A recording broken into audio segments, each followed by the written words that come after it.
anything as possible. It's gonna be a fun week.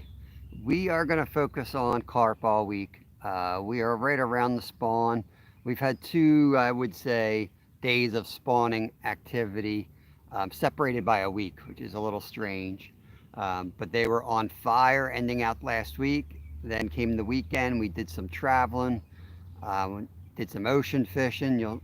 We got a video coming out on that. Um, but let's get the lines in the water. Like I said, we're going to focus on carp this week. It should be a good week. Let's get it rolling. Let me see if I can. Let's see here. I was going to try to. Yeah, bulk. If I know you're live, if you're able to, yeah, you like that. I got a new emoji, humble pie emoji there. If you're able to pin your live in here, go ahead and do so. And if not, we'll wait till somebody else comes in with that power. I just saw that you were live, so go ahead and pin that in there if you can. Otherwise, let me get set up and get fishing here. 3 hours tops today. I got a sick kid home today, so I can't be out here all day. But I do want to pop up each day.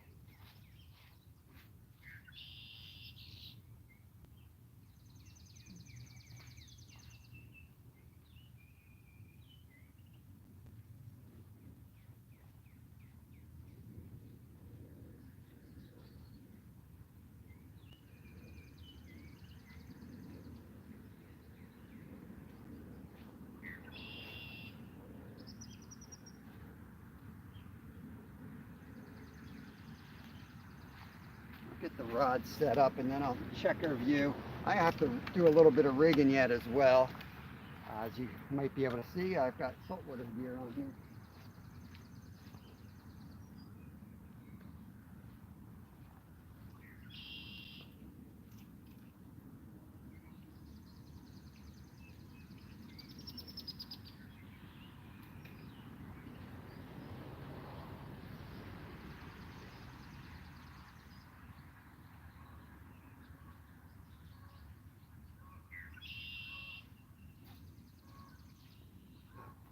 See how that looks.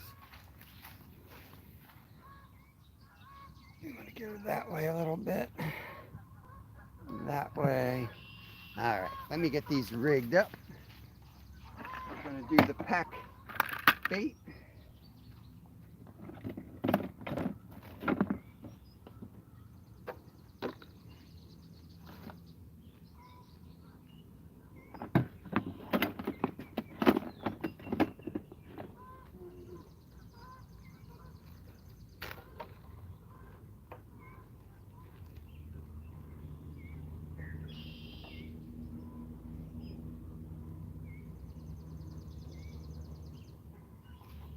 The goose have had their babies.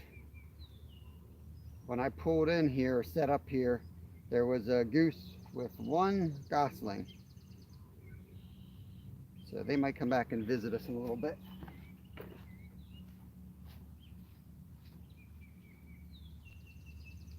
If the action is, I'm going to jinx it, but here we go.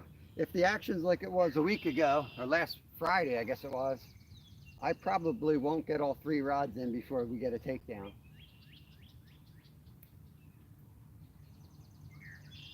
Then again, sometimes it takes time for that bite to develop because I haven't fished all weekend here.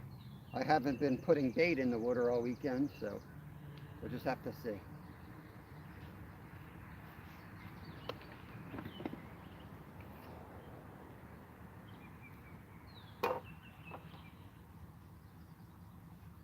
At the very least today, we're going to shake the salt water off of these rods, clean them up.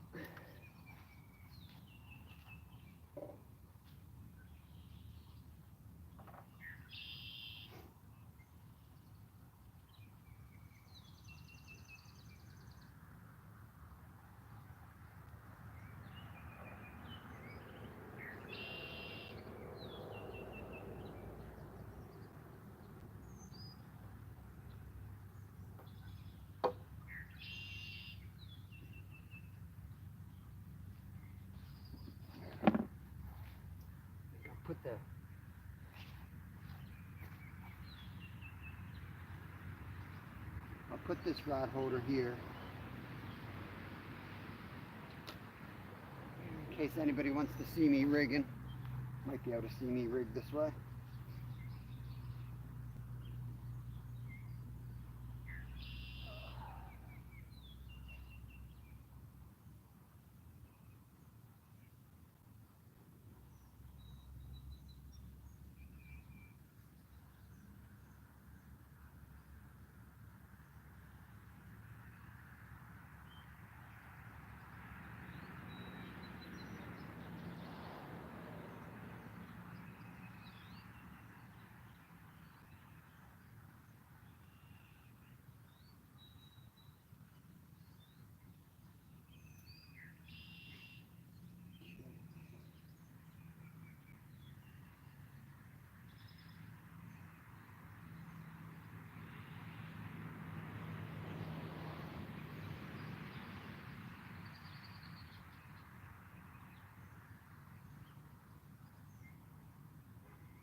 Gotta wake my eyes up. Can't even see that line.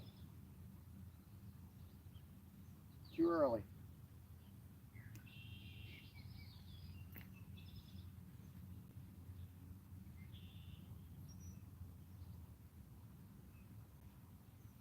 Alright, I made a big old batch of pack bait. Hopefully this will hold the whole week.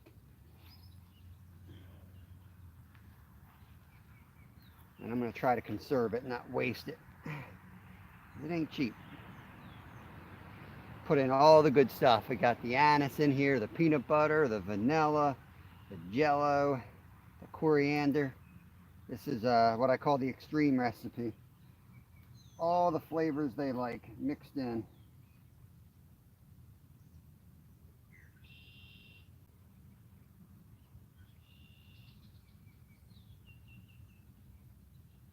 Give it a good pat. Let's get one rod in so we're actually fishing here.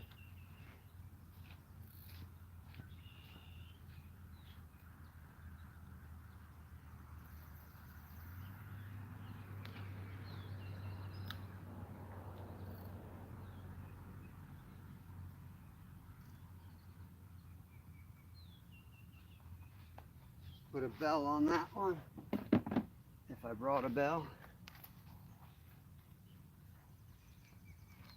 I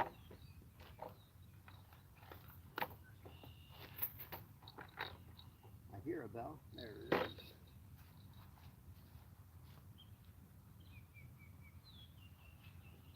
Still rigging up 2 more rods, guys, before I can come back and chat. So just come in, chill out. Watch that end rod, might go.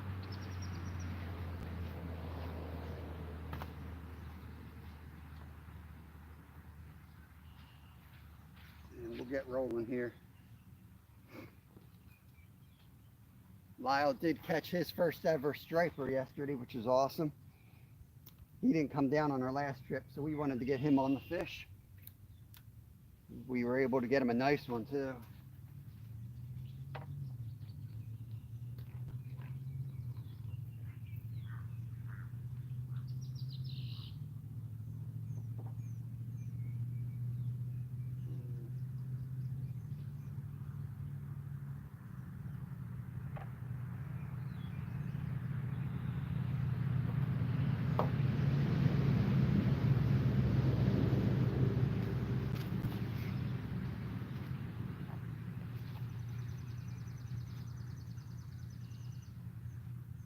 It's nice out here. They're calling for drizzle, but it's dry right now.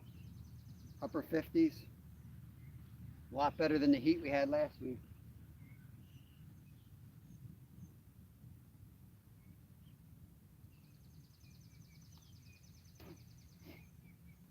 Hope everyone's having a good morning, good day.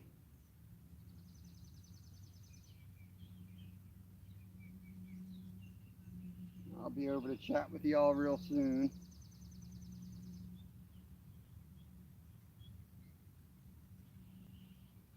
Let's get the bottom piece in first. So this is the method feeder and hair rig method. If you guys are newer to carp fishing, I've got the info on the playlist about how this works.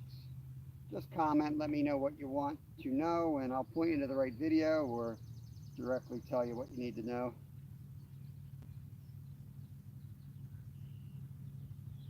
Yeah, there's about 30 different ways to catch carp, but I find this way works best for us.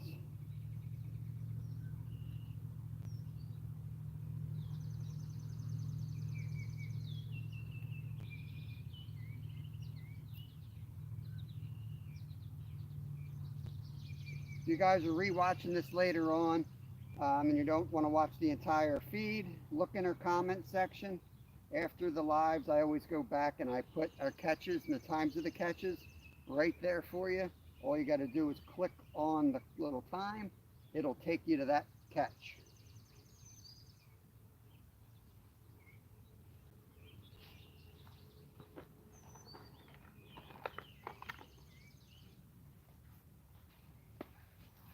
So tipped on the hair rig, I use fake floating corn.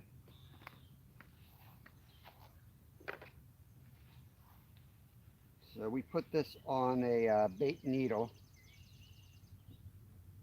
It's elastic, it's a little tricky sometimes.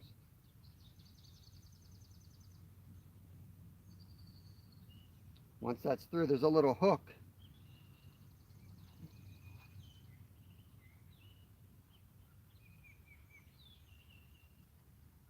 And on the back of the fishing hook, there's a little loop. That's the hair rig. You put the little hook through it. And it hooks in there like that. And you just slide down the corn, unhook it. Then on that little loop, you got to put something to stop the bait from flying off. And I've got one in my pocket. Got just the right thing in my pocket if I can find it.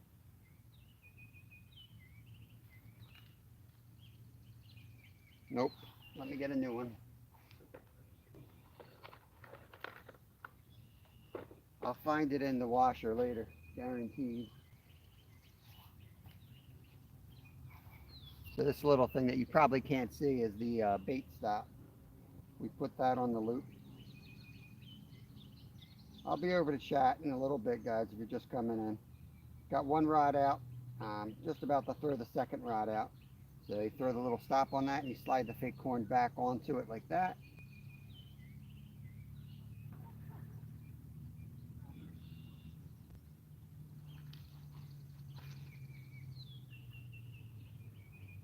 Pack the pack bait onto the method feeder.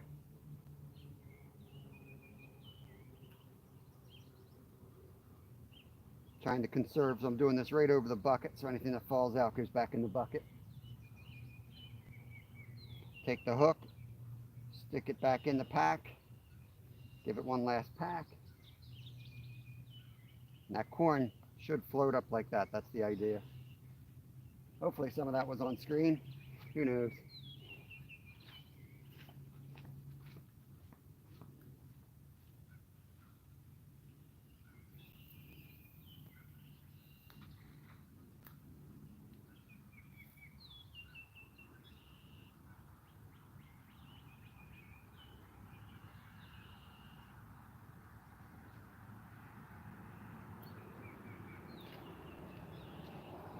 That's 2 rods. We'll get the third one in. Anything is possible, guys. As you can see, I got a high-low flounder rig right here from yesterday. You never know what we're going to fish for any given day.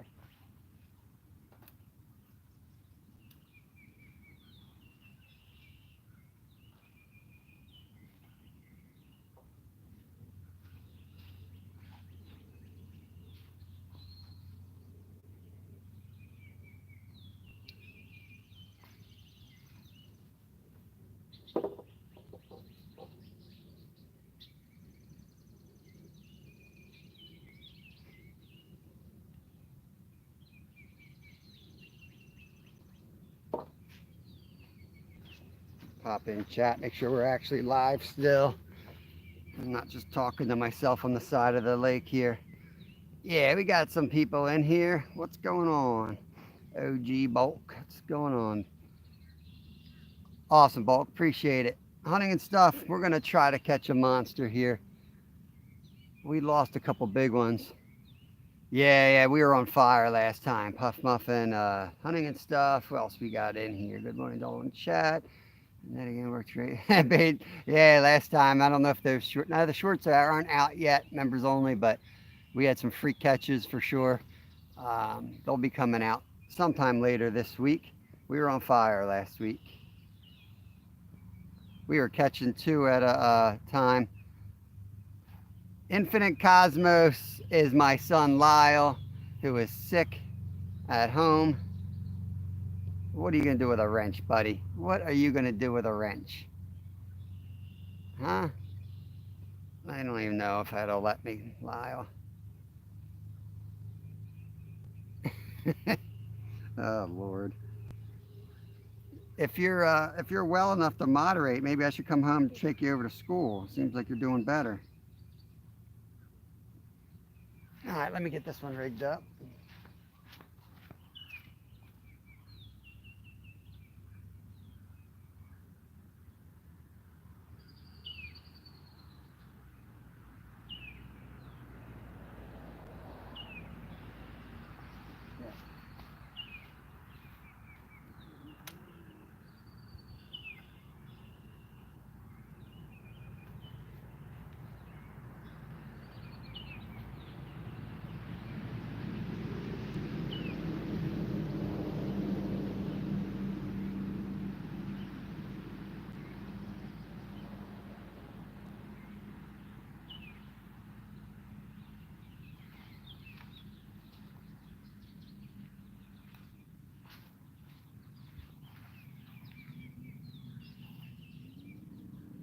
Yeah, last time was about all the action I can handle.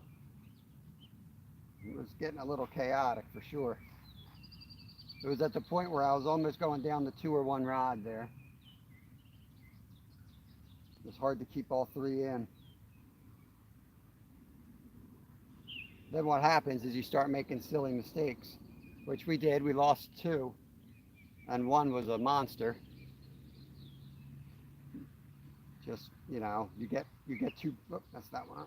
You get carried away, too busy, and you make silly mistakes. And sometimes those mistakes can cost you on a big fish, and it did.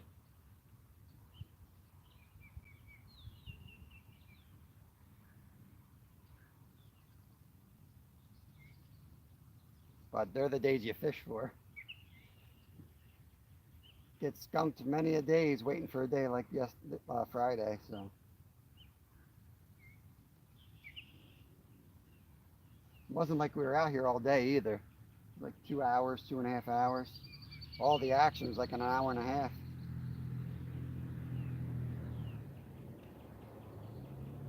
This line's thick.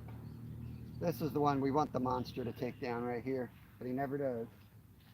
He always goes down, takes down the 14 pounds.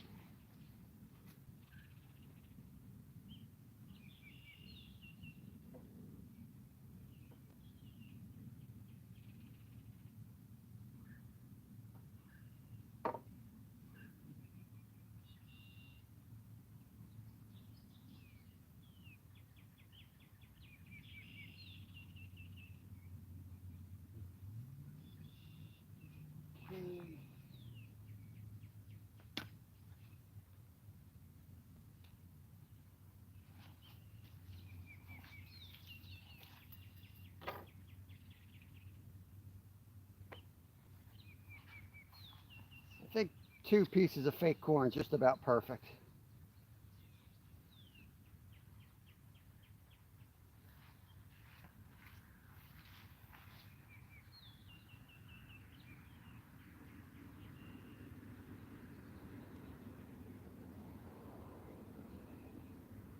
Anything more than 2 kind of looks weird to me.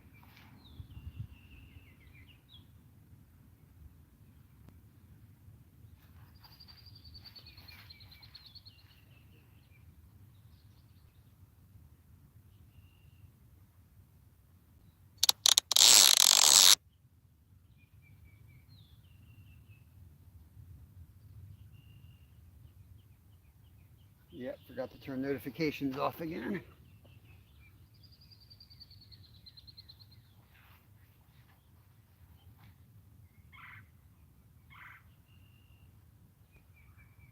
It's nice the Carp are giving me a chance to get all the rods in. It's very nice of them. I was afraid they were going to be going off right away.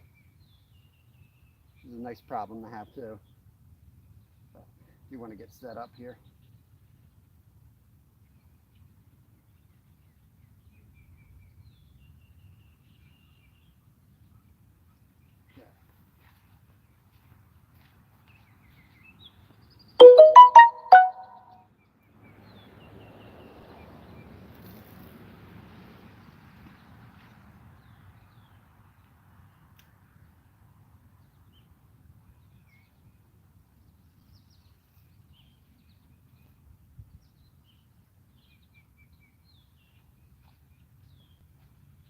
All right, we're fishing. We are fishing. Big snapper turtle heading over to the lines.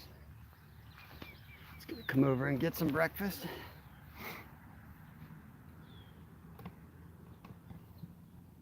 Bring it this way a little bit. There you go.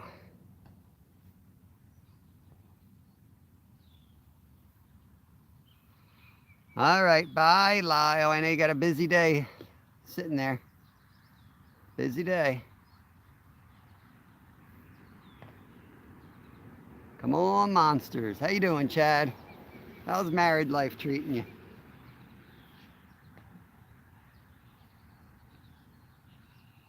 Morning, Todd. Another member right there, Todd Projects.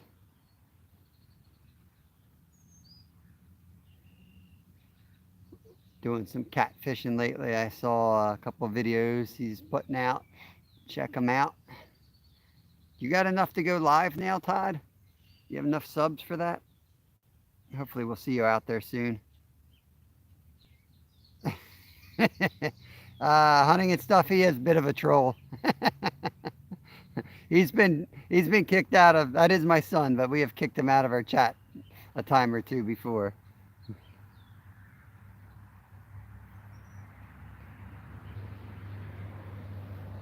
Ready to run away the river.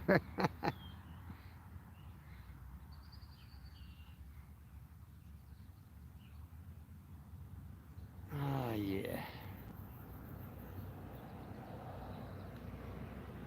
I was a little nervous about leaving this spot because we just slammed them all week, and I knew a couple people were starting to fish in the area because they had located where we were at.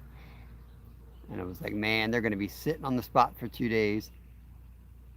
And then thank God we got just miserable weather. I went by Saturday morning and nobody was fishing. And yesterday I was out of town, but it was miserable when we left. So I don't think it got too much pressure. I just don't know if the weather's kind of might put a damper on them today. But figured we'd come out, throw the baits out, which will work as, pre-baiting the area. Not pre-baiting because we're fishing, but it'll put some bait in the water either way and hopefully prime this spot for tomorrow. But who knows? Today could be the day. I think I said that Thursday or Friday started slow and then we caught 10. So, and then I came back with my younger boy Kevin and we caught 7 more that night.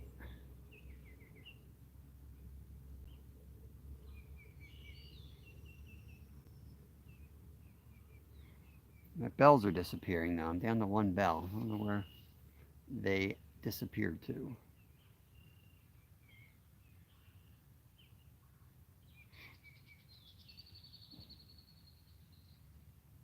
I damn near gave him the boot.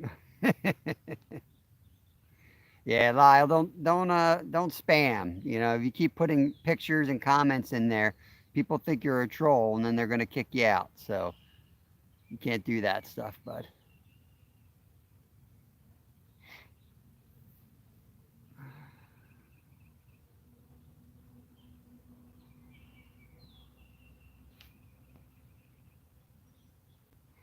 Up to 111. Nice. Sweet. All right, hunting stuff. See you in a few.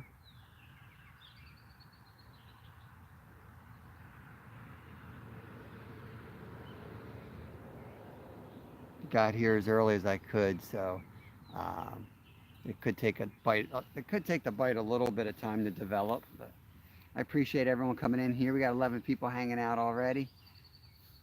The rod should go pretty good today. I don't know if it'll go as good as Friday,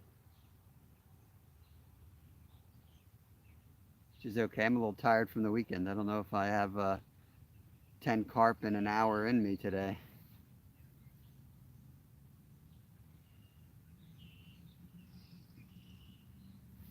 I think I was in the car for about 5 hours yesterday.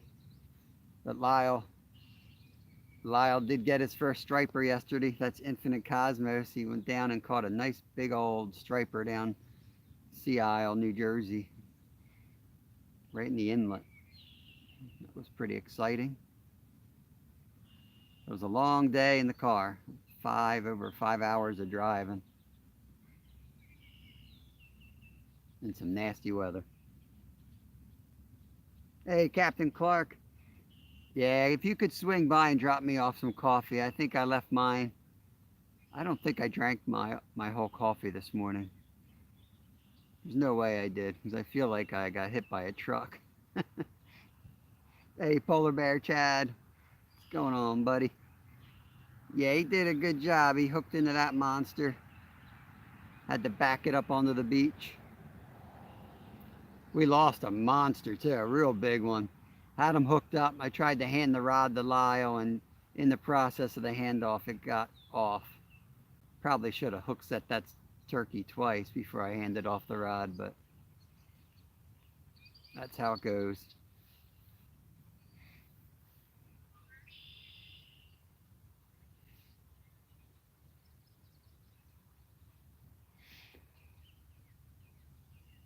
The blue herring, big blue herring coasting the other side. Let's see where he sets up.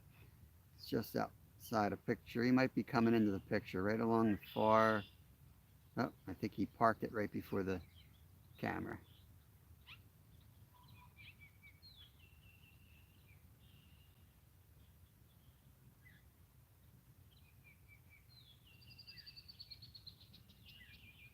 All right, Lyle. See you later, buddy. I'll be home for lunch.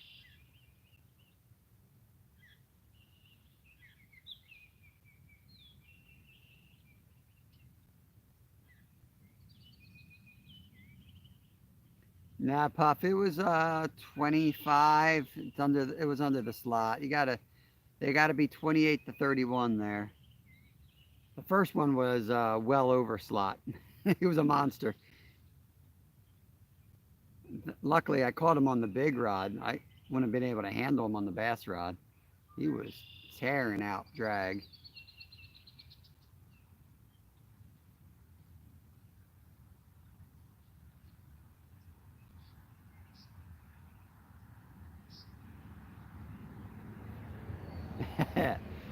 Understood, Tata.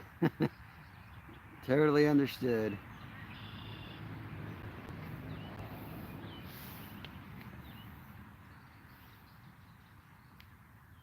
I know and don't expect anyone to watch all of my stuff, especially all my lives. There's no way. Let's pop in, and that's why I put the times there. I know most of you would be rather be fishing than watching somebody fishing. That's just kind of, I think, how most fishermen are. So when you can't fish, you watch, and other times you got stuff to do. I will have the catch times in the comments section.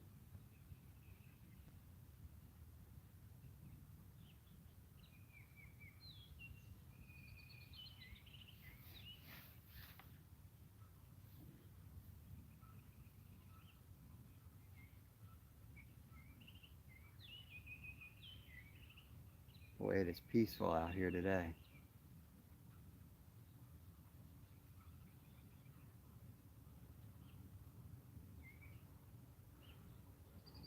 Yep, yeah, you guys are awesome. I mean, you watch a ton. You guys watch a ton.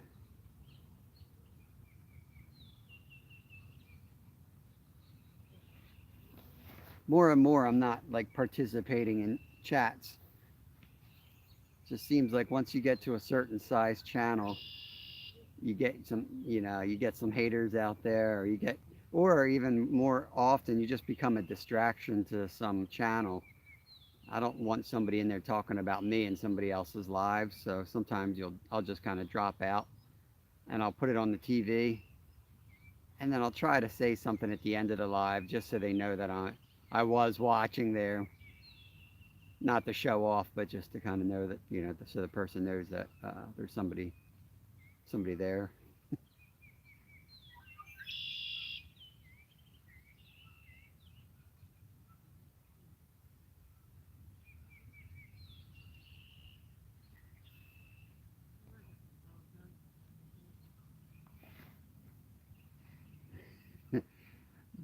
Bulk, that was a late night emoji I made there. I was, I can make a few more emojis, but I forgot how to do them.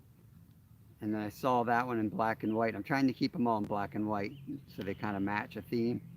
Whoop, there we go. Rod closest to us, all the way to the right, just got knocked. See if it goes down. It might be going. Oh, yeah, it might be going, guys.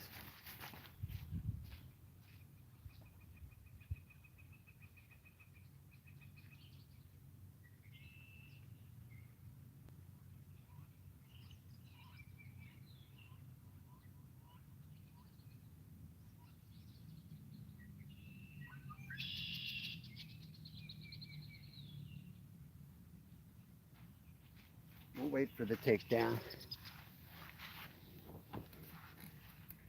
Give it time.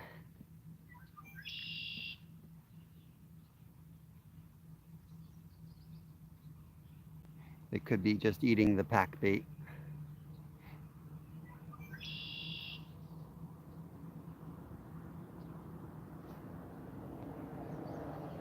Good morning, Wendy. Another shark member right there. Good morning to you. Well, I guess good afternoon by now.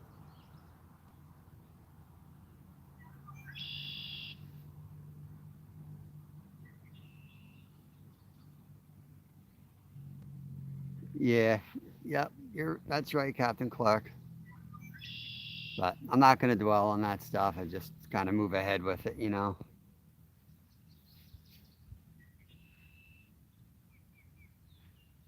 It's just part of life. It's impossible not, you know, it's almost a sign of success, unfortunately.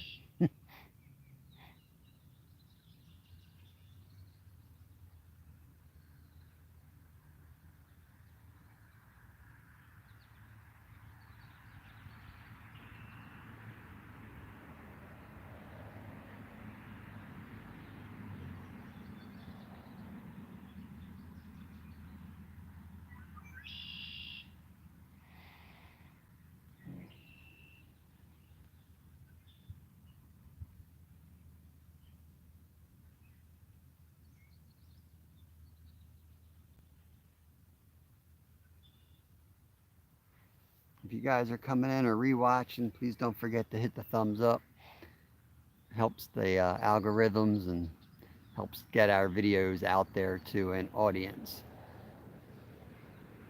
A lot of people I don't think, that rewatch these and may not be all into YouTube, but just watch YouTube. I don't think they understand how important that is to small channels. Morning. Good morning. How are you recording? Yeah, we're live on YouTube. What's your website? Anyfin is possible. Can you finish? Yeah, Fin, like a fish fin. I know. I got cash here. Nice. Cash anything? Couple of days. Yeah. We've been on them good. I go see him, huh? Oh, yeah. I don't. Do you have the phone? Do you have the phone with you? You guys picking mint? Yes. Yeah. We love it. It's good. It's good this time of year. Do picnic here. That Barbecue. You put that in a pot, that'll spread so quick. But it's the best when it's fresh like that, when it first pops We'll out. make it seaweed. Yeah.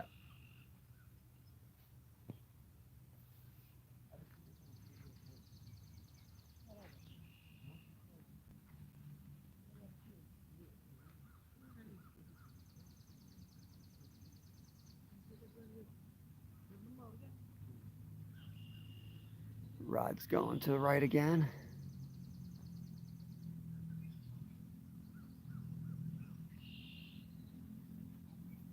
Oh, I don't want to get in the camera.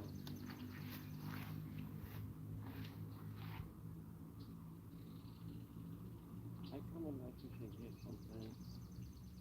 I mean, it's just like you. That's you. that's us right now. Okay, thanks. Yeah. You are on life now, yeah? Yeah, yeah. Thank you. Yeah. What's your name? I'm Bob. Nice to meet you, Bob. Mo. Mo, nice to meet you. Nice to meet you, Bob.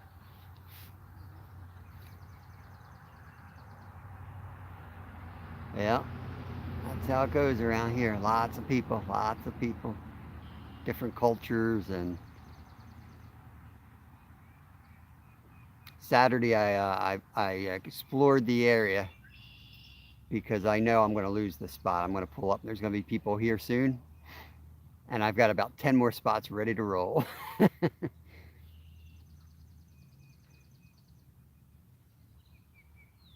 That's like the best. That's like the hardest thing to do when you're fishing on YouTube is to have backup spots because no matter how hard you try blowing a spot out, it's just gonna people are gonna show up. A couple of them anyway, not like tons if you do it right, but there's always gonna be a couple that bump into you. And I can't lie and tell people, oh, there's nothing here. I'm always somewhat honest without blowing out a spot completely, especially carp. Now, muskie or a fish that I'm actually planning on harvesting to eat might be a little different.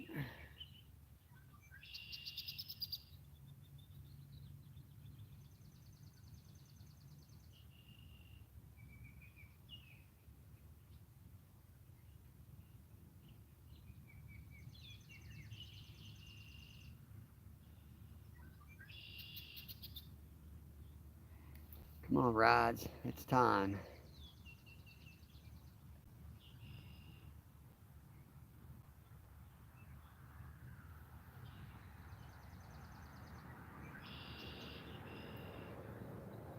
I did get a delivery of 3 hats today. I've got to go figure out who I owe hats to yet.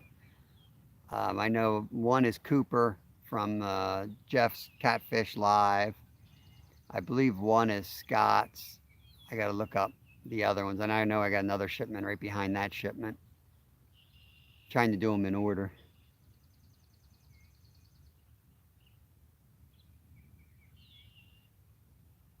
I got to come up with a better way to keep track. The merch is kind of crazy. The merch giveaways, I give away like 3 pieces of merch a month, and they're members only giveaways. But last month I gave out 22 hats and 4 t-shirts. So only 3 of them came from the giveaway. So people hit me up and just ask to buy one on the side or whatever, and I send them out. But I gotta sit down and get a store built because it's way too hard to keep track of.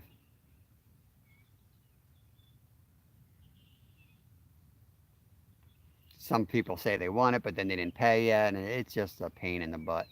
It's just a real pain in the butt.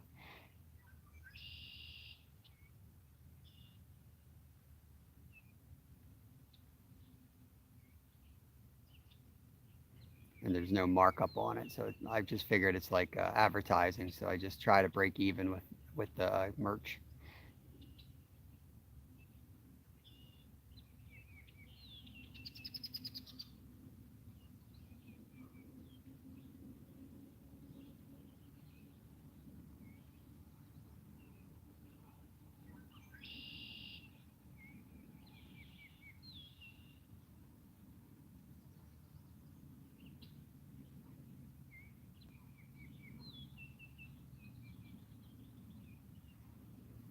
Can't complain about this weather though; it is perfect.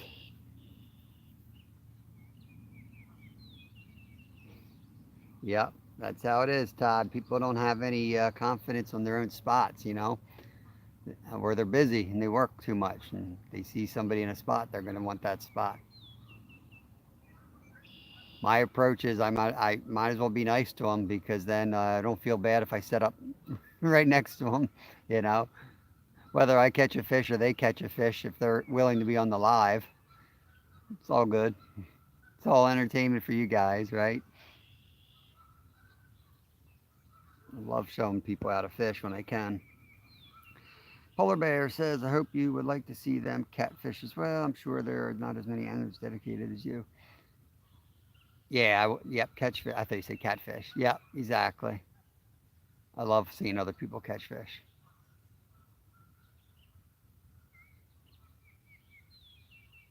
And as a guide, that's kind of where I went with my fishing career. When I started guiding, I truly enjoyed watching people catch fish more than catching them myself.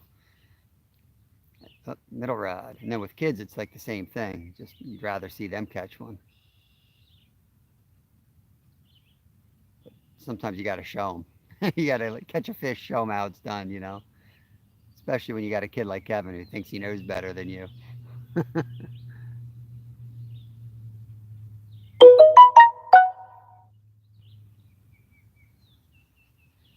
Oh, that's awesome, Puff Muffin. I'm glad you like it. I like the. I'm afraid to.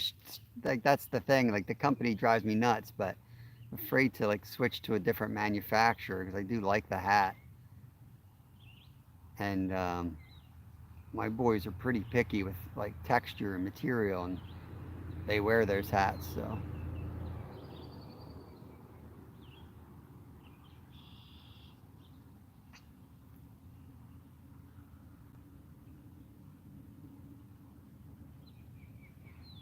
yeah, it's some dude order 7 of them. Like I'm like, well, I didn't ever even no idea who he was. He ordered 7 of my hats.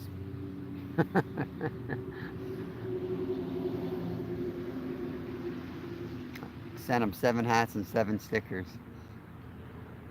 Never seen him in a video. Never seen him a comment, chat, nothing.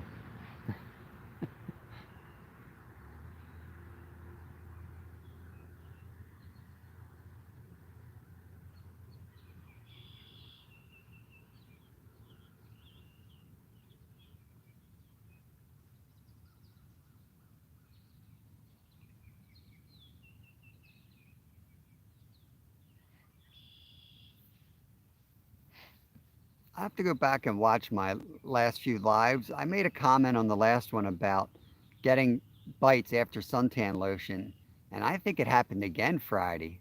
The bites exploded after I put the lotion on again.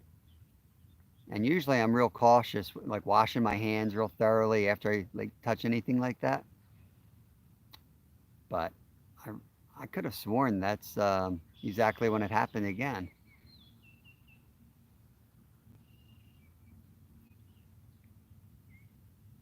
Oh yeah, beach wagon would be awesome. Those things are they're not cheap, and I don't want to get a cheap one. I want to get a good one.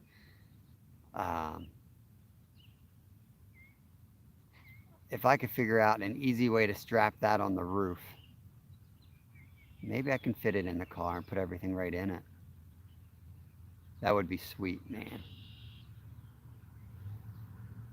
I do carry a lot of stuff, especially when you have all the electronics, and it's a lot. Wendy said, "How's everyone's day been going so far? Mine's a quiet one. Bank holiday here. Certain shops etc. are closed for the whole day. Interesting. Bank holiday. Is there any like historical significance of that, Wendy? Or um, Todd said I just picked a totally different spot and it produced. Just had to walk away. Yeah, yeah. This weekend, Saturday, we were walking around and I picked out about 5, 6 other spots. One is awesome, and we're gonna set up there in the heat of the day, something on a hot day, because it's in a big pine forest. But it's a haul. Um, but it's such a beautiful spot. Even if I catch nothing, it's just a beautiful view. And I know there's channels up there and carp. So the channel fishing here, man, I feel silly going live. Some of the guys just smack them, but it's so hard around here. Unless I'm going to Philly, it's so tough to get. You catch one, it's like, wow, I caught a channel cat. You know, forget catching 7 or 8 of them. It doesn't happen around here.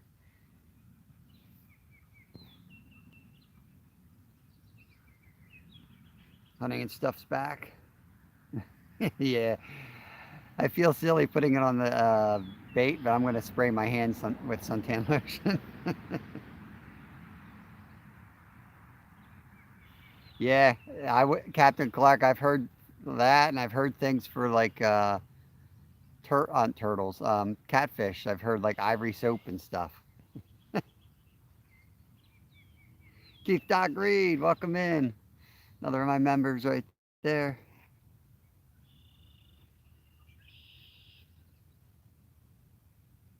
If I could build something, I would build my own cart. But yeah, the balloon tires I think are the way to go, whether you're on sand or not. You know, when you're walking through those roots and everything.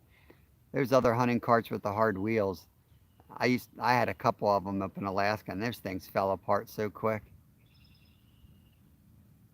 Balloon tires are the way to go. It's coming from a fat biker. They're, and I ride around with those balloon tires on my bike for sand and snow. They just roll over everything.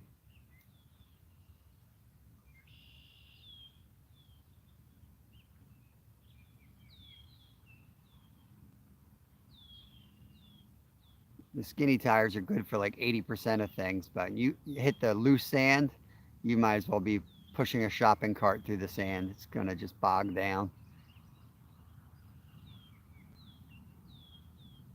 And there's a massive turtle out there. Let me turn this. I don't know if you guys can see him. See his head, his shell, and his feet. That's a massive turtle. You better stay away.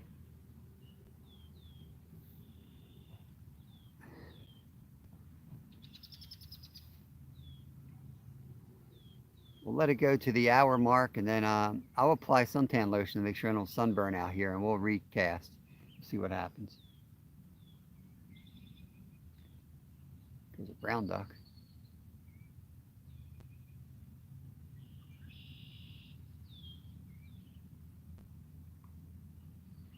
That looked like a trout. Sounded like a trout jump right there.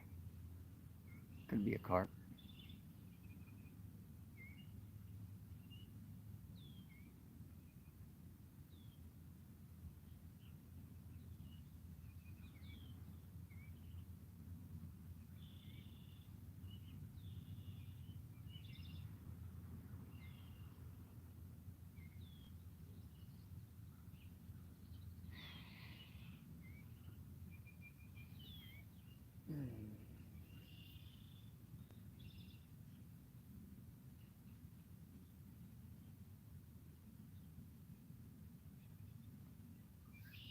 That's a carp down further. I heard him jumping.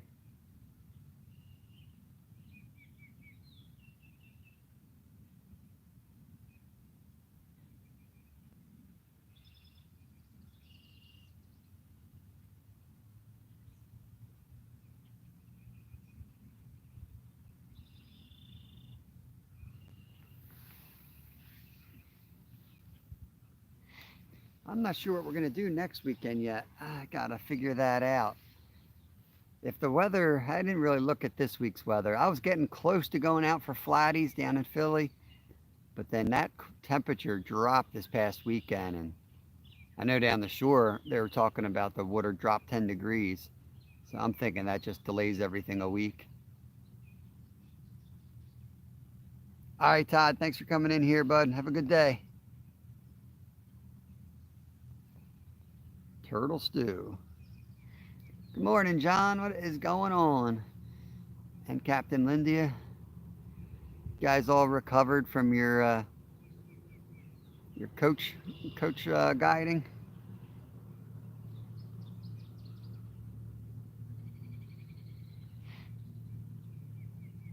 Starting slow today. Kind of started slow with all these. It always takes like the first hour. There we go. John's bringing the good luck. Rod all the way to the right just got hit again.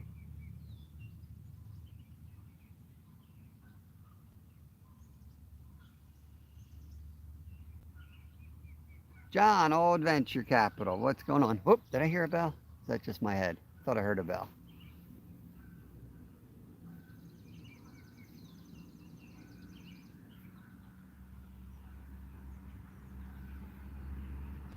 Sweet, sweet, sweet. John, did you have a premiere this morning? I woke up and was dealing with sick kids. I didn't even, I hardly looked at YouTube this morning, or else I wouldn't have gotten here on time. I will rewatch. No luck yet, John. We got two Johns, all Adventure John. Um, it usually takes the first hour for him to get in here. And I didn't fish this spot this weekend. I was at this spot all last week and it produced heavily. We took 17 carp out of here. Well, I didn't take them. We let them all go. But we caught 17 here on Friday. So, yeah, the action's been real good. But the weather kind of dropped over the weekend. It was kind of miserable. I'm sure you usually have the same type of weather we had. It was just cold rain both days. We actually went ocean fishing. We went down for stripers and flounder yesterday.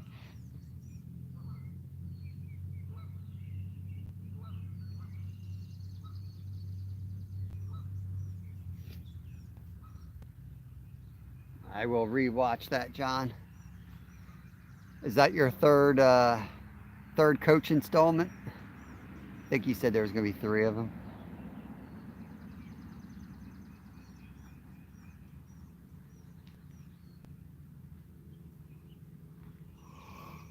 Oh boy. Oh.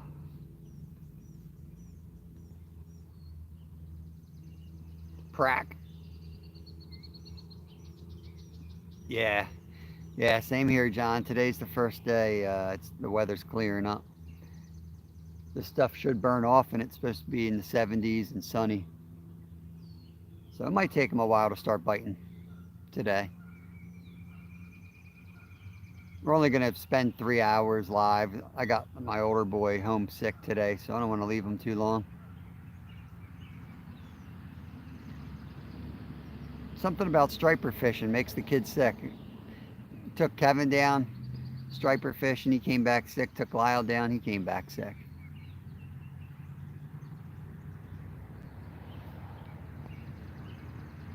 Hey Terry B, good morning. Welcome in.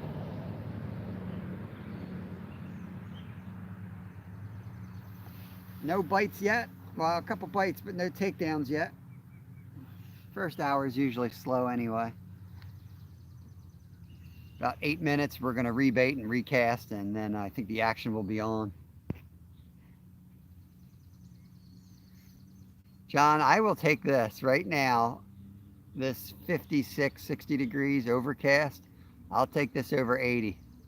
Seriously. It was like that. It was like Florida here last week.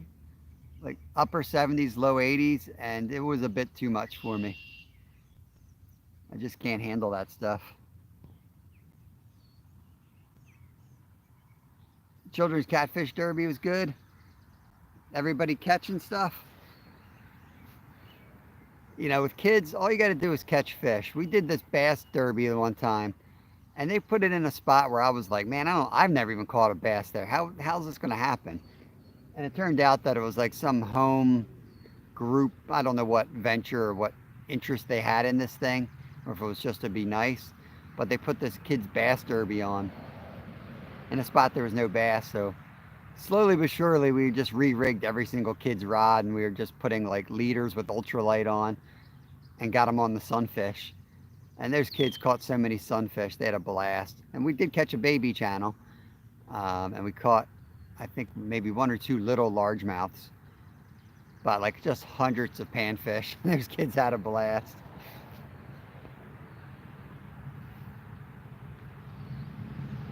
Nice, nice. Yeah, you might pull that off in Texas, but around where they were trying to catch these bass and catfish here, it was like, are you kidding me? You ain't catching nothing. Trust me, if there's a spot you can catch 100 catfish, they are already fished out last night. The vans show up from Philly and remove every one of them.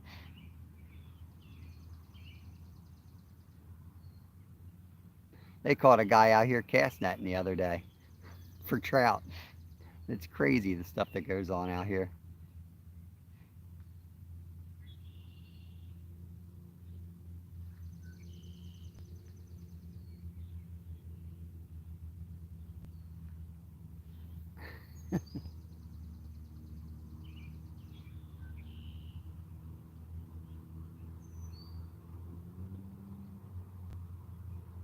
Oh, that's awesome. Yeah, it's nice when like the people give in, help out with the prizes and stuff. It's so much fun.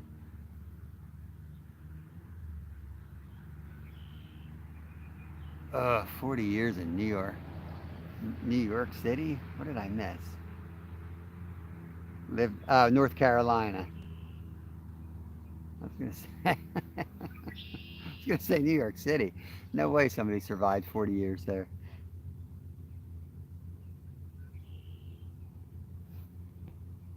Hey, Boxcar, I'm fishing in the water today, buddy. I'm fishing in the water. I figured, you know what? I just got a hunch they're in the water. I'm up near my place. I'm like 4 miles away. Um, Same spot I fished last week.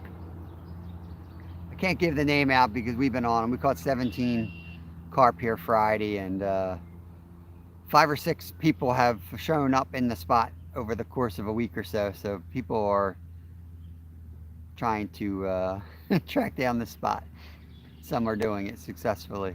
So I don't want to blow it out yet.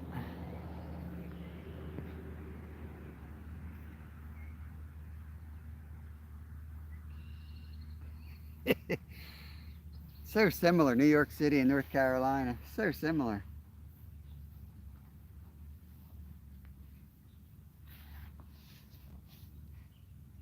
Center rod, come on, baby. Take her down.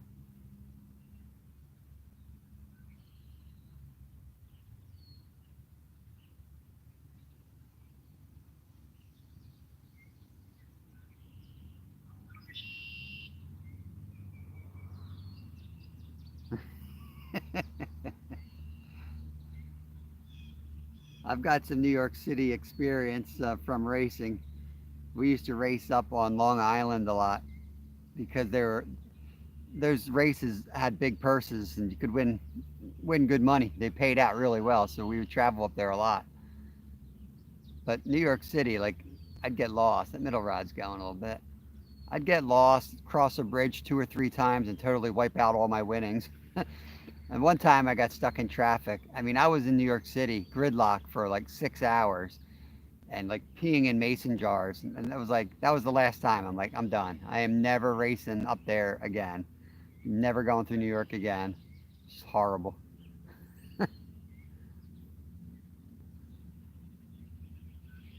Yeah, it's a little foggy. I also need a new phone. I cracked the back of my phone, like where the actual piece of camera is, and the forward facing video already sucked.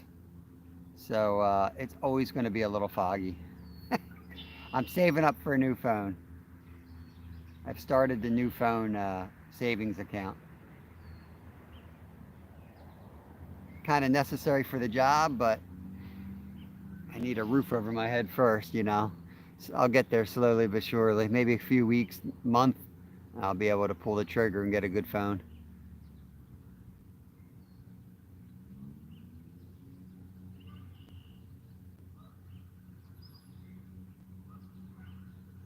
Till then, we'll just pretend it's foggy out every single day. Another foggy day.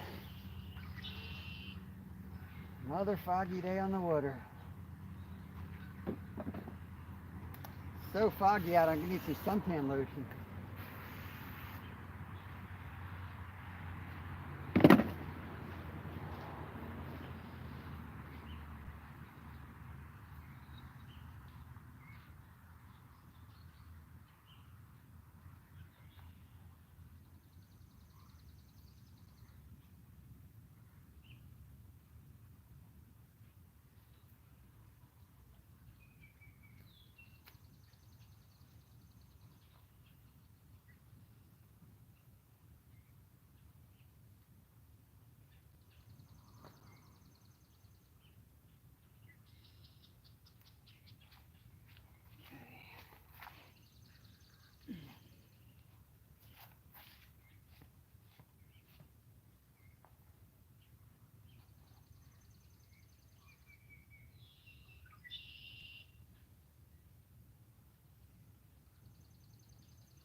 I just had a hit on that. I swear, I had a hit on that. See if it goes right down. That happened with Kevin and I. We cast it out. We got it on video. Yeah, it's getting hit. I casted it, and immediately a big carp took it.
There's a lot of activity out there. Something's out there.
It's weird they're getting hit like immediately.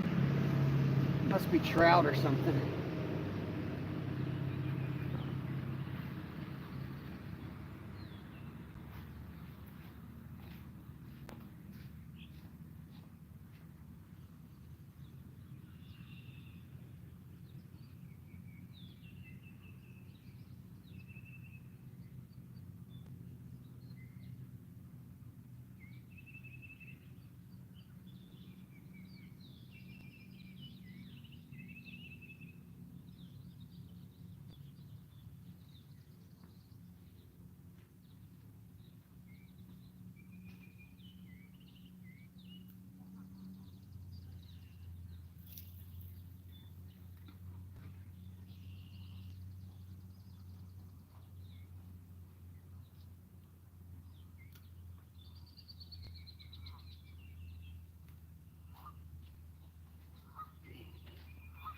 Place is slippery as ice.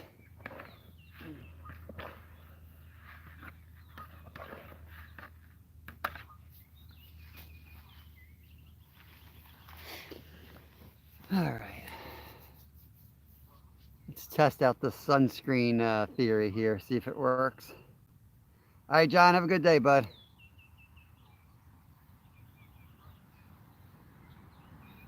peeing in the peeing in a mason jar. Stewart, the champ is here.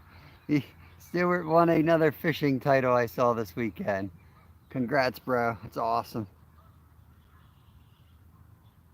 Not that bad. It's in the upper corner.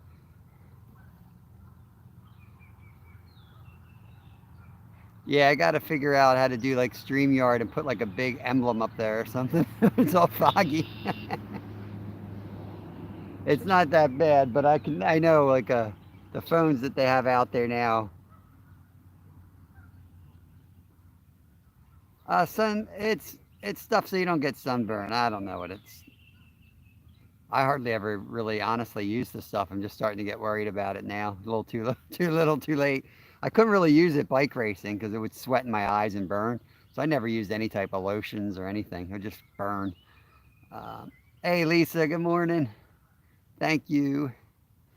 Hoping the bite starts picking up. I think it's going to pick up now. This is usually what happens, so this is pretty normal.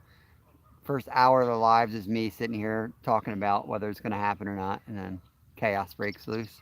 Morning, Bud Files. Thanks for coming in here. Definitely getting more activity. The rods are definitely being, things are eating the bait that's out there. Whether they find the hook and eat the hook, that's another thing. But the rods are jiggling.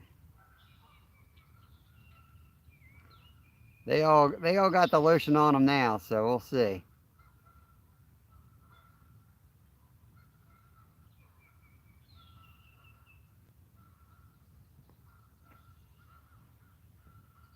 Everybody just saying hi each other. Still horizontal.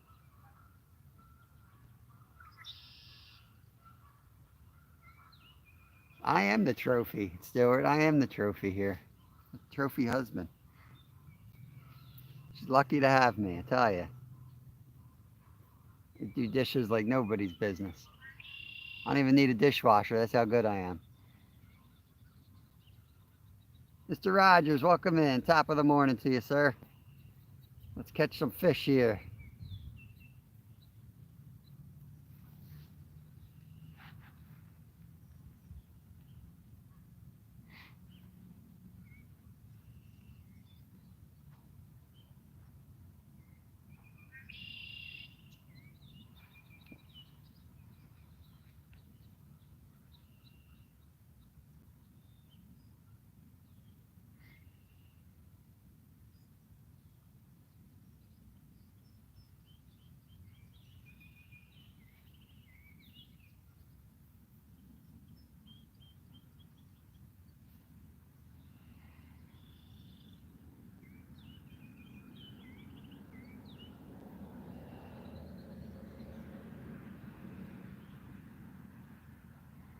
The turtles have found the pack bait. There's a lot of turtle heads out there. So if they found it, I'm assuming all the other fish have found it. We caught our first ever white suckers out of here last week. Caught our first ever gold shiners out of here last week. It's just interesting. I think that's from consistently fishing the same spot with pack bait and getting a lot of bait in the water over a course of 5 days. I don't know what else could, unless just dumb luck to catch two different species and a big bullhead, which we rarely catch out of here. So three, let's call them rare catches in a week just by trying something different. Rod closest to us just got knocked, but we're going to wait for takedowns. But there are still trout in here and turtles, and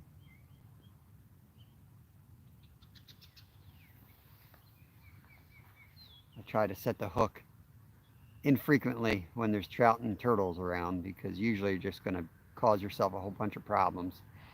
You either hook a turtle or hook a trout, or miss a trout and knock your pack bait off over and over again.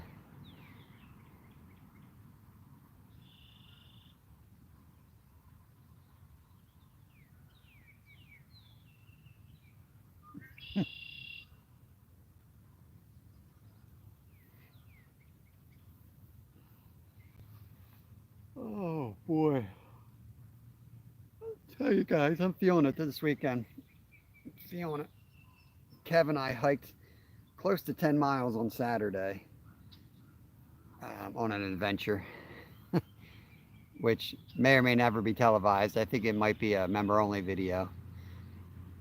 I'm not sure YouTube's ready for that experience. And then yesterday it was just 5 hours in the car driving down to the ocean and fishing in less than ideal conditions for stripers, flounder, and whatever else we could get our hands on. I was hoping to have a nice relaxing day out here and go for a jog and take a nap, but Lyle got sick, so I needed to go home and take care of him.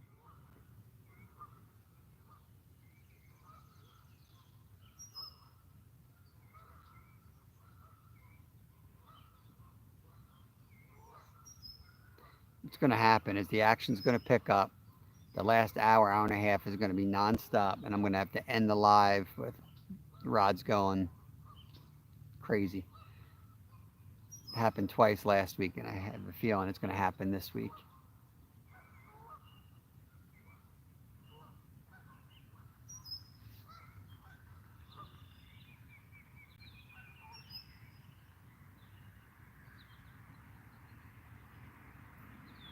Yeah, if the kids are good, feed them. You know, maybe give them some food.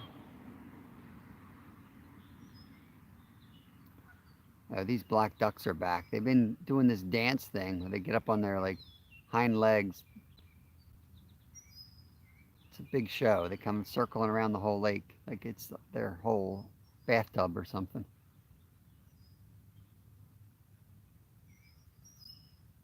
These characters again. If they get close enough, I'll put the camera on them.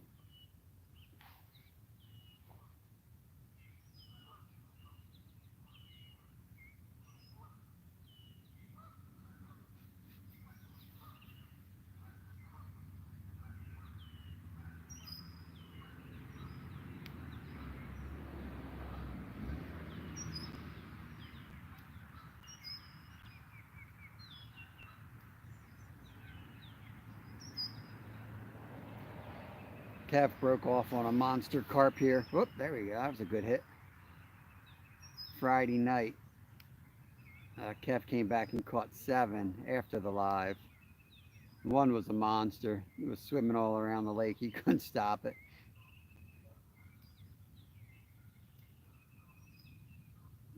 If it didn't get caught in the brush, he probably would have gotten it in, but it got him wrapped up, and 2 seconds later, he was gone. Middle rod just got hit too. Come on, let's get a takedown. It's time.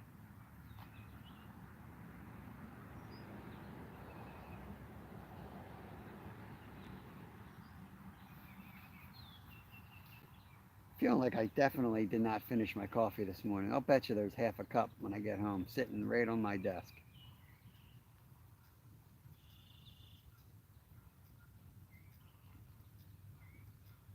Yesterday on the trip to the shore, I decided to keep track of how much a trip like that costs. So I kept track of all the money, gas, tolls, food. Well, the only food we bought, we spent $10 on ice cream for the boys, and that was it. Everything else we cooked or prepared or caught. It was kind of a catch and cook.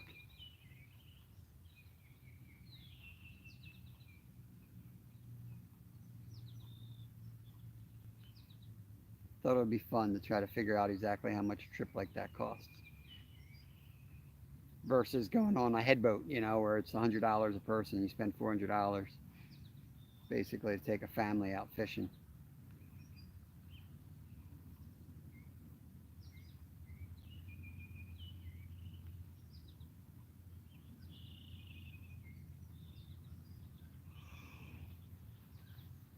Yeah, fishy, fishy.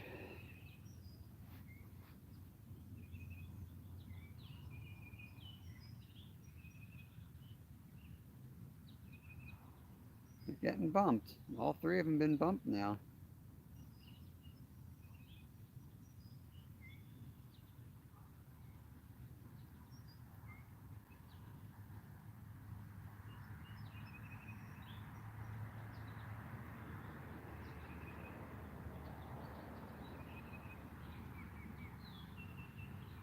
Tippy tappies.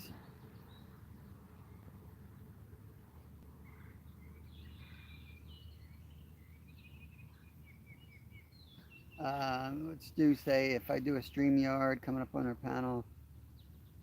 When is that, Stuart?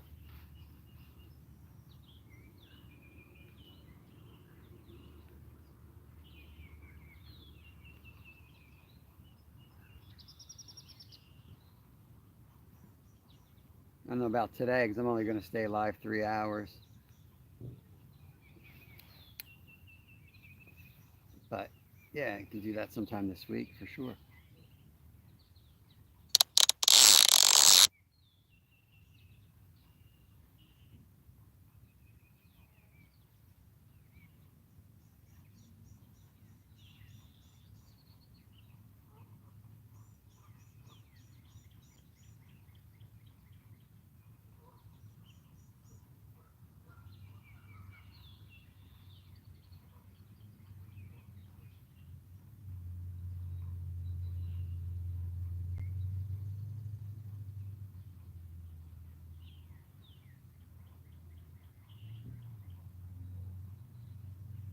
And there's the culprit turtle right out there by the line.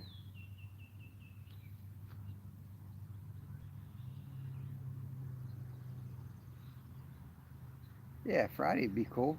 Check out the weather, make sure it's, well, either way, I mean, I'll just set the tent up. I'm committed to fishing for carp all week, so. This is carp week, guys. It's carp week. I don't know if you saw the video I put out late last night, but it's just like shark week, but it's carp week. I'm going to keep putting carp facts and fun facts out all week. I'm going to try to add a bunch of shorts coming out, and all the lives are going to be carp centered.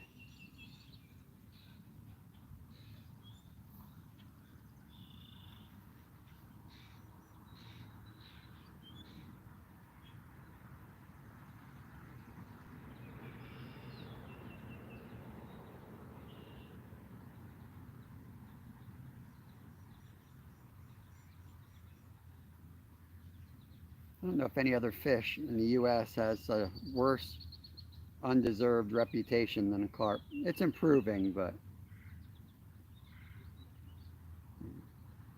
they have just a trash fish reputation around here.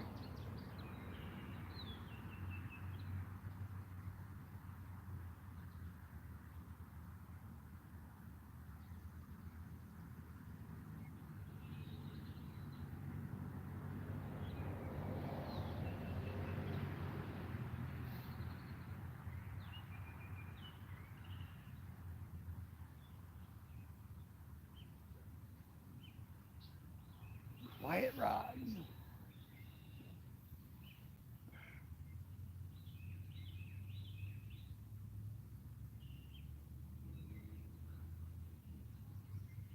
Probably give it 3 hours regardless. The bite's been closer to the noon hour anyway. So we'll give it the 3 hours, I think, regardless today.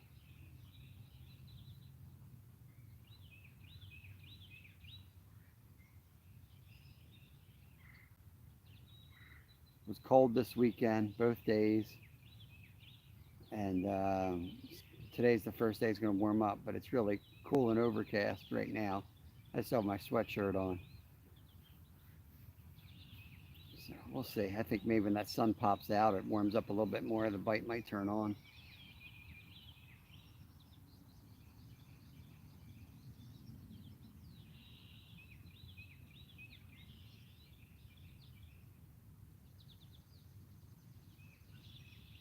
Rod's jiggling there. Rod to the right. It's pulling pretty good on it.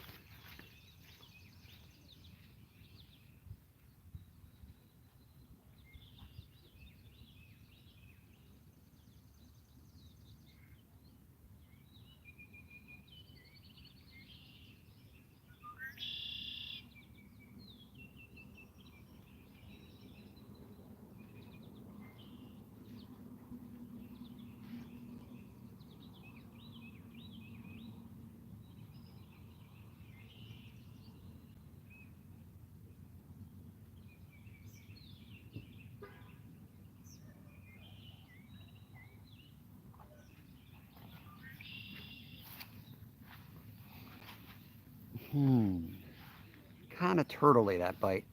Bite was a little turtley. Nice slow pickup. Hard pull down on the rod.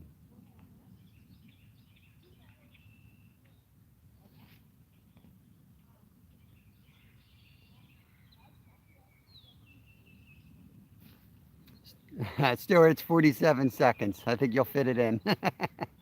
It's a long, even though it wasn't a like it's a long format.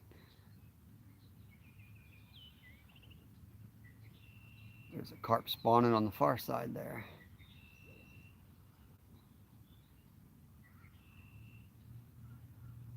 It was kind of a teaser, I guess. It's a teaser for Carp Week in the next video that we're working on. We already got more than enough footage, but I'm going to try to make it fun. Fun fact, carp are a great catfish bait. Fun fact, Chad, they're illegal to use in Pennsylvania unless you fish them whole.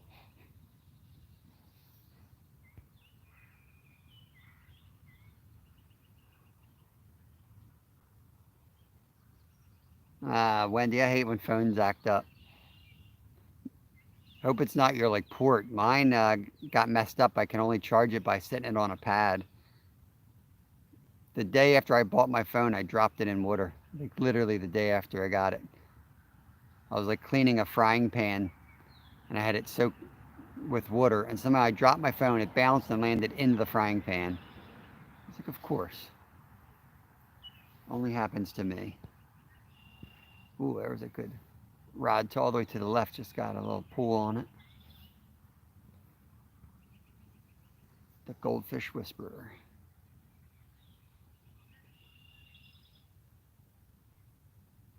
Middle rod looks quite slack.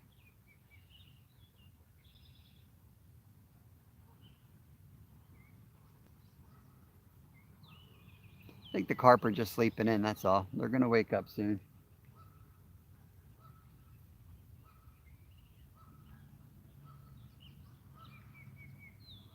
I think I got home at like 7 or 8 last night and then spent probably an hour and a half straightening out all my saltwater gear. A lot of the stuff we use is jigs and soft plastics.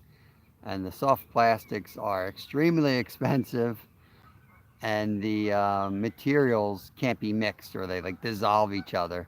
So it's important you have them separated, sealed, and all that junk. And it's like 10 bucks for 4 jig heads too. And the jig heads have to be organized because they only certain plastics can be used on them.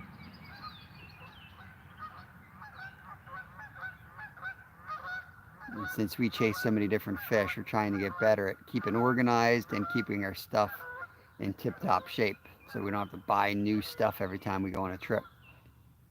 We just can't afford to do it. So I've got that bag sealed up, so next time we go saltwater, all we got to do is open up that box and we're ready to go again. And I label it like this is what we use for this because I'll forget.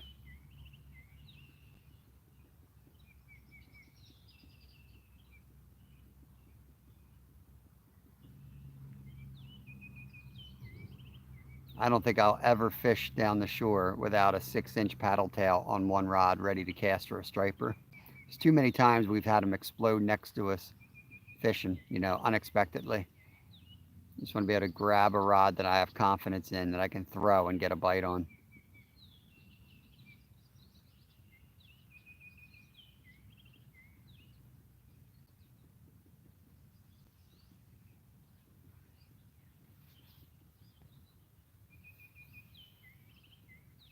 Yeah, we need baby carp. They're not easy. I have never caught a baby carp.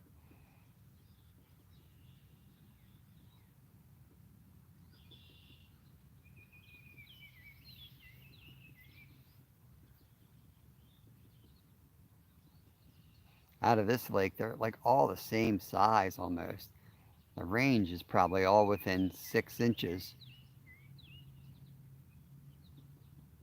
I've never caught one small enough that I felt like I could throw whole for catfish.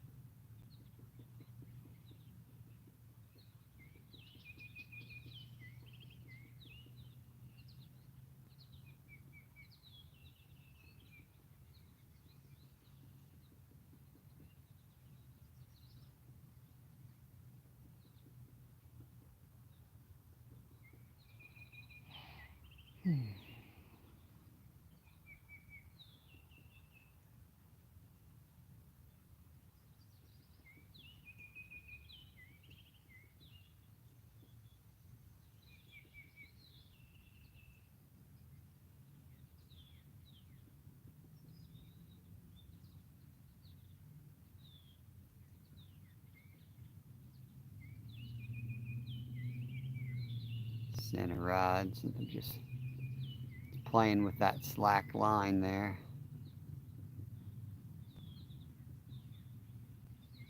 That's heavy line, or else I would try to tighten it up, but I don't want to budge the pack, so I'm going to let that slack just sit there and we'll wait till something picks it up.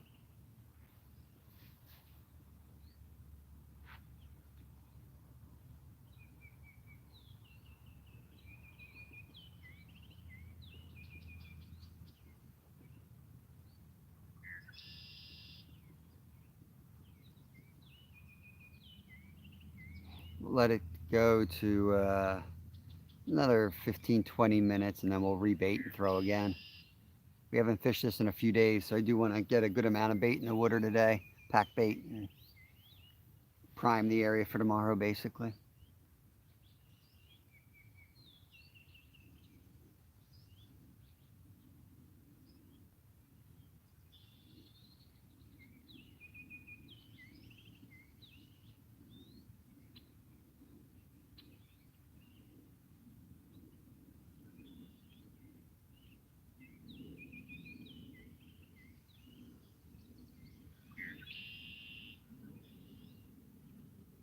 Red-winged blackbird.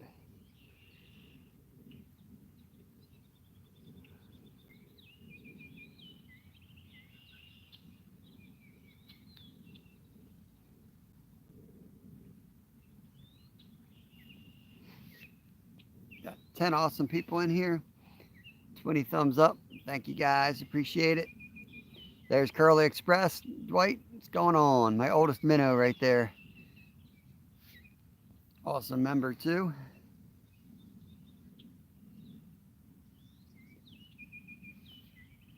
Yep, it's foggy here again. How many have you had today? Oh, and by the way, I can get humble pie to eat since I won not one but two trophies yesterday. So, yeah, yeah. Congrats on your trophies. I didn't root against you, Stuart. I wouldn't do that to you.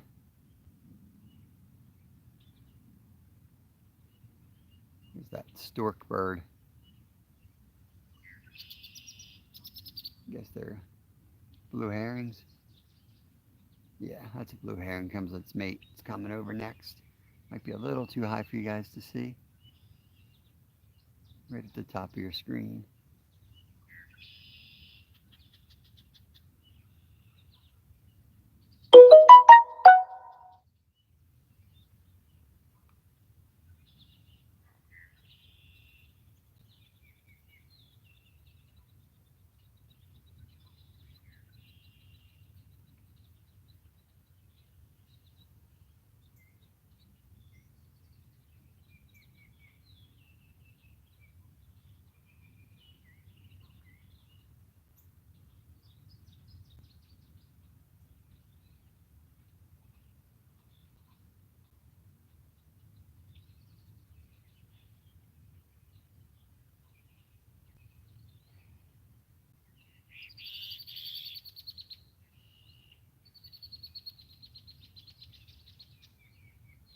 Ooh, I'm missing rod. I'm sitting here staring at birds and not the rods.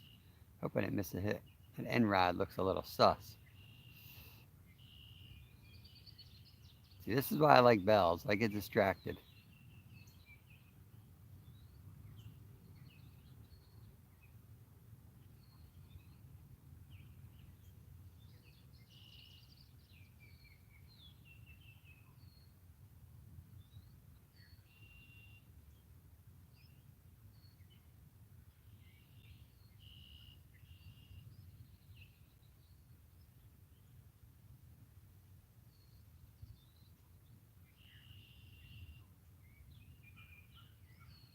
Ooh, definitely getting some hits on that.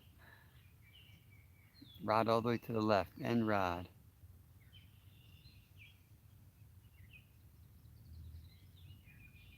Top fly fisherman.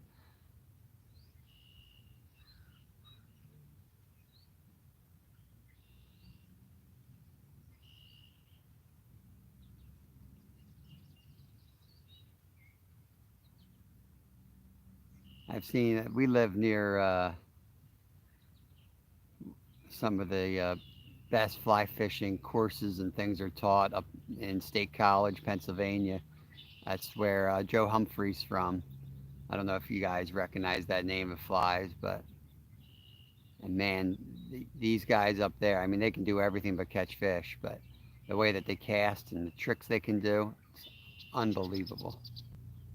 I would never put myself in their ballpark, but I'll never starve, that's for sure. Some of these guys, man, it's like an art form. Stuff they can do with a fly rod will blow your mind.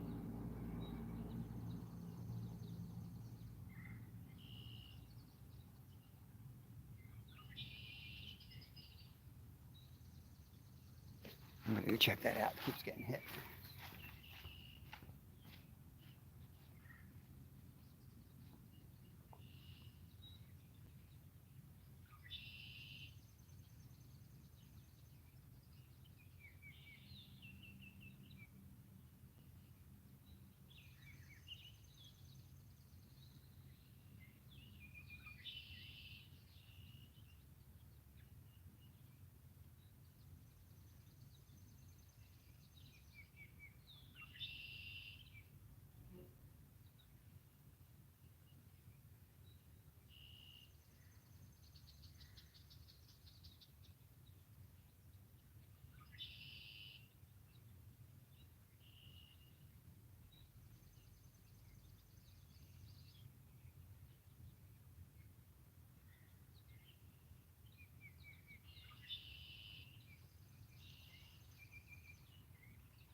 And it's quiet out here. It is just quiet today. So nice. Feels air just feels fresh today.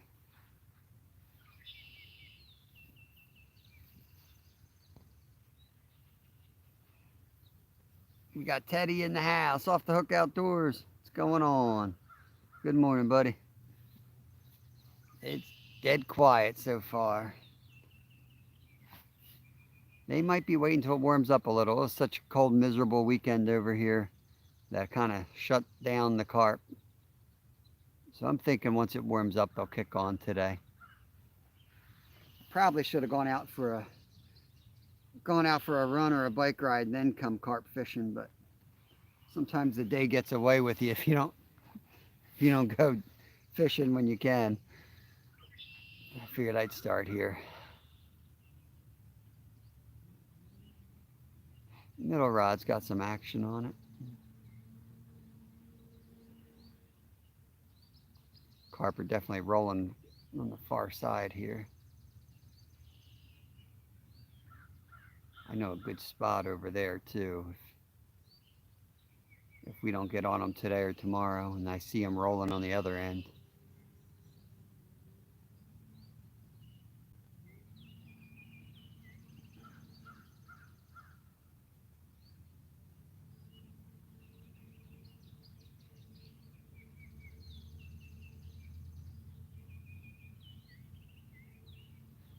What was the weather like out by you, Ted, this weekend? Did you get the rain too on that side of the mountain? It was like 50s and pouring rain. Miserable.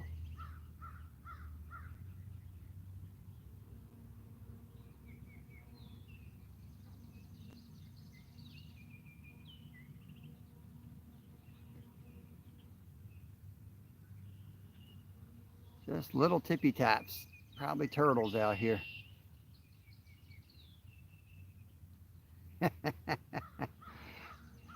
Chad, did you see me handline that carp? I handlined one last week too. My first ever mirror carp. I ended up handlining it. And I dip netted one by accident. It was a crazy live, man. That was crazy.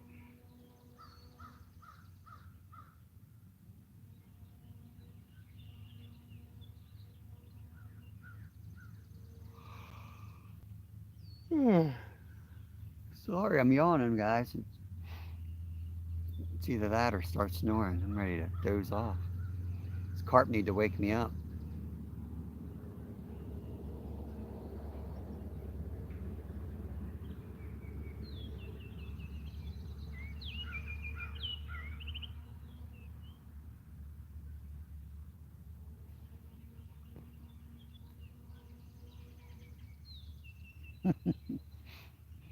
It sure was fun.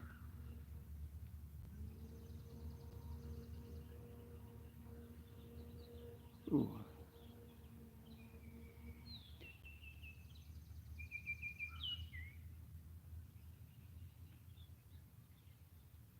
I was watching some of the live back to post the times of my catches, and I was watching me slip around like 5, 6 times. I almost fell and like twisting. Like, oh, no wonder why my back was feeling it that night. I was so sore. I pulled my back out so bad like a month ago, maybe 3 weeks ago. I was on the floor for like 3 days. It's still, it's a lot better, but it's still not like 100%. I can do everything, but I just feel it still.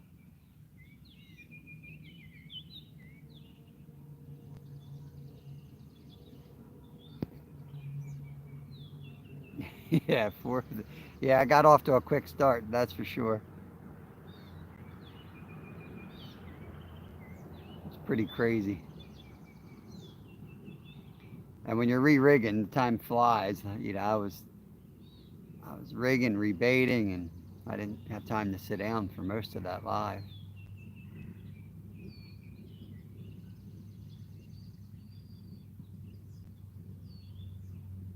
I went home after that. I think I was maybe home an hour and a half, and I came back with Kevin, and he caught 7 more that night. Like we picked up right where he left off, and we were hitting doubles and nonstop.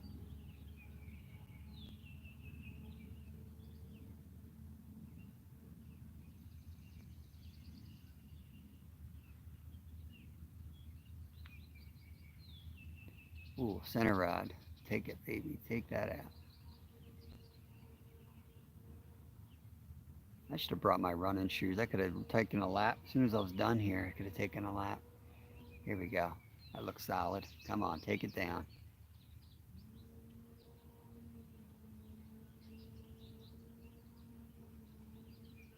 Let's go. It's a turtle. If it holds and takes the rod down, it's going to be a carp. Come on.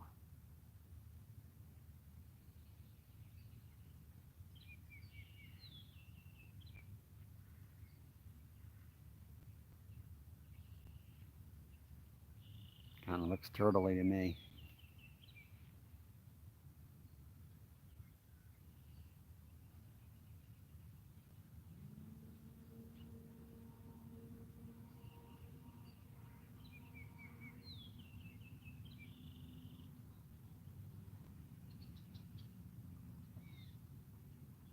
There's the little red-winged blackbird down there. The red's not real obvious, just kind of highlights the yellow, but when they fly, you see the red real bright. Cool looking bird.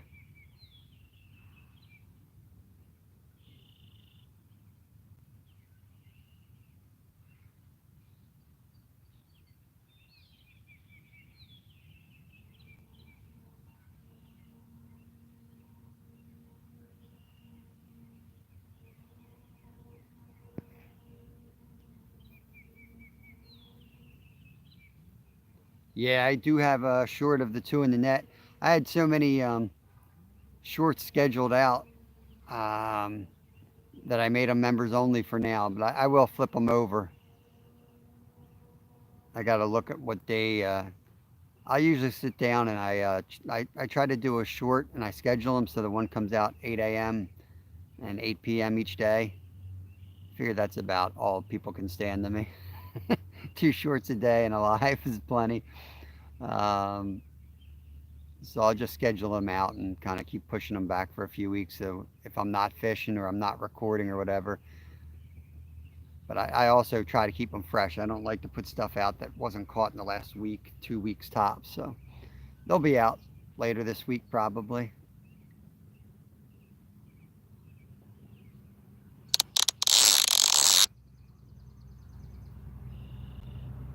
I keep thinking I'm gonna have time to play with some more editing software with the shorts, but everything I do with editing or technology is a struggle.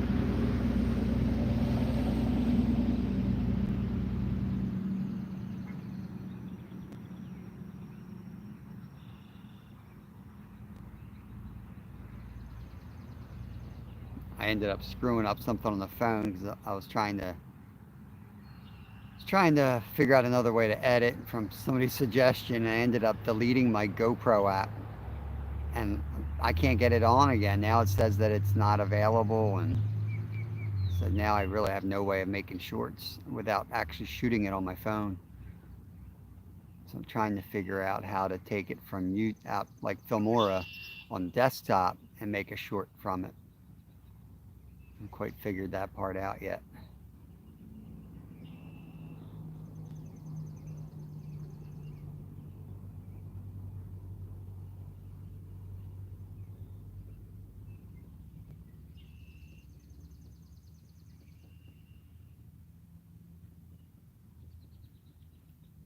A couple more minutes and we'll rebait and throw them back out.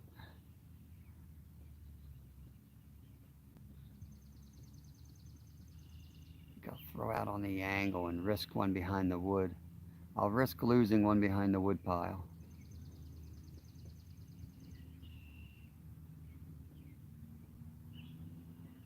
I love. People complained about the GoPro app, but I had the original one. I loved it. And what I liked about it is like I could delete GoPro footage from the app without having to go into the GoPro. So that's how I would clean it out at night. I'd sit on the sofa and just connect it and sit there on my phone, go clean them out of there, and then I can make shorts straight from the app, and I could even make GoPro videos. Like it would use AI to like put music to it, and I would do that for the members once in a while. I loved those type videos, but it says you can't download it anymore unless you have an iPhone. That's the message I kept getting. It's not compatible. I think they came out with Quick or something, but then Quick I can't get to work. So I don't know.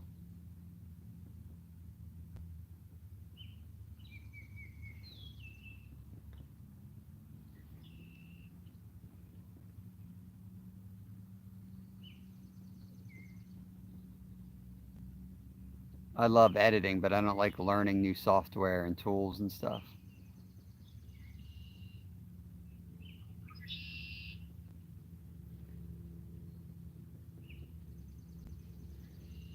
On Samsung. Huh. I'll have to try it again when I have a clear head. Give it a fresh shot.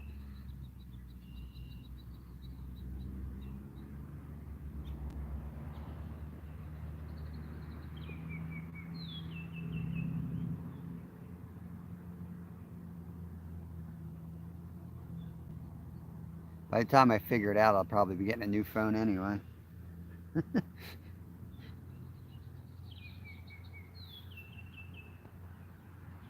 Hey, Bill Reddick. Good morning to you, sir. Yeah, I'm Samsung S8 active. That's mine.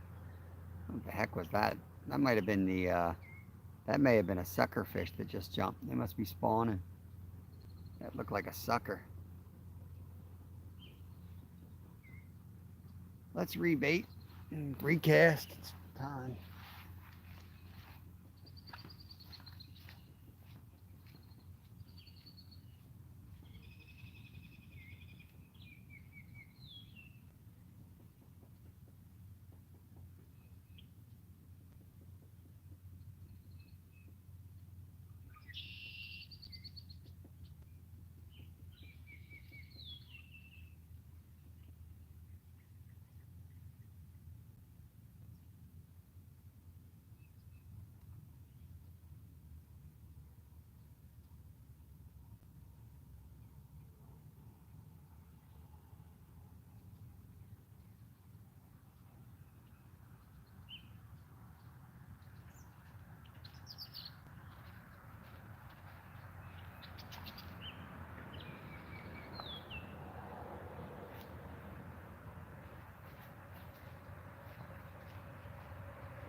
add a little moisture to my pack bait.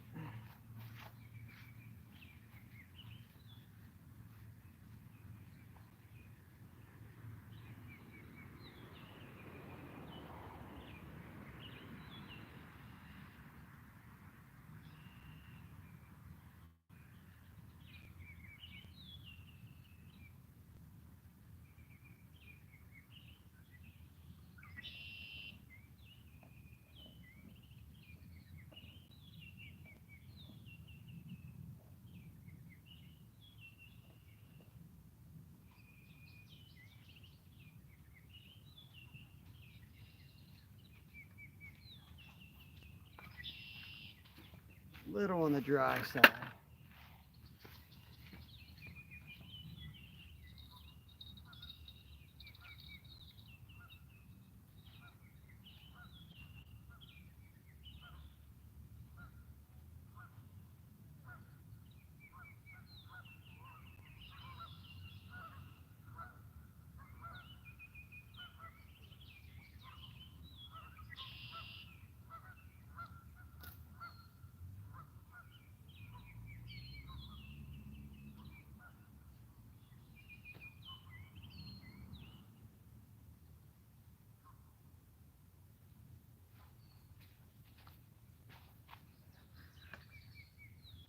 Yeah, it's a little better.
All right.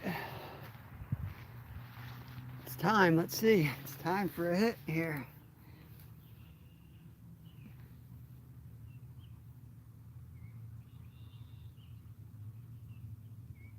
Appreciate you all coming in here, hanging out. Hopefully we can get some action going today. We'll stay live another hour, and then we're gonna call it. 'Cause I got a sick kid at home. I got to go home and take care of. Nothing yet. We just recasted Captain Clark.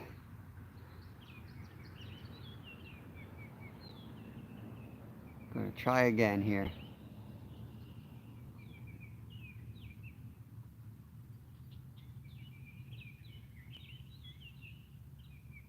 At the very least, we're legally pre-baiting, I guess we should call it, for tomorrow here, and warmer weather. Oop. I'm live again. Something must have happened. I didn't go anywhere. YouTube did.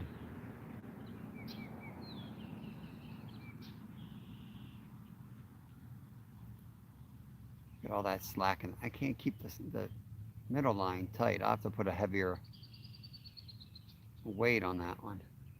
Let me reel that up. That's a lot of slack.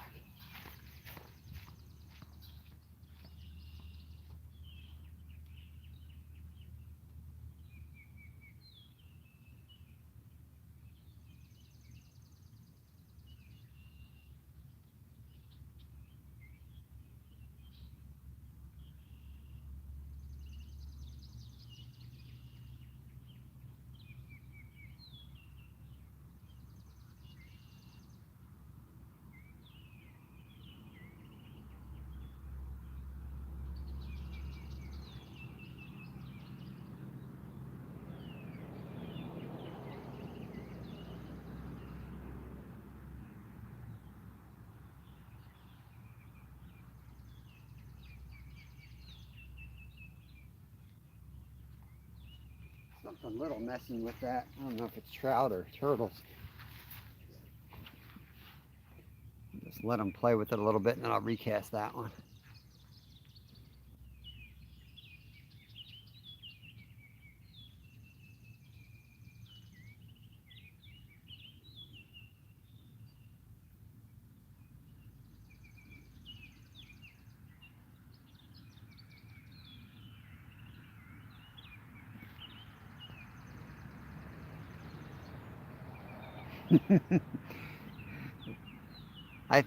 I think we've proven that it wasn't necessarily the suntan lotion. It was the sun coming out that must have been the reason. That was just a coincidence. I was thinking it was the actual lotion. What it was the temperature and the feel of needing to put suntan lotion on. So it didn't work. Trying to trick the fish into putting the suntan lotion on early didn't really work. It is warming up, but I still have my sweatshirt on, so I think it's burning off though. I can see a little blue in the sky, so I think we still might see a burst of action here.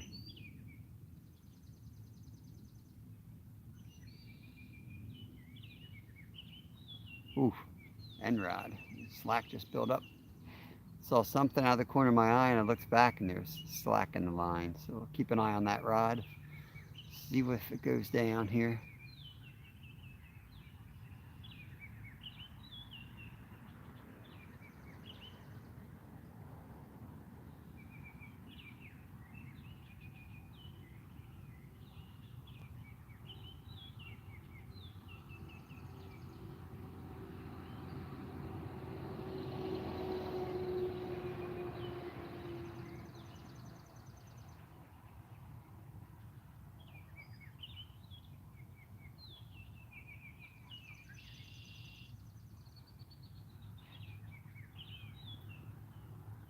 Come on. Take it down. Take it down.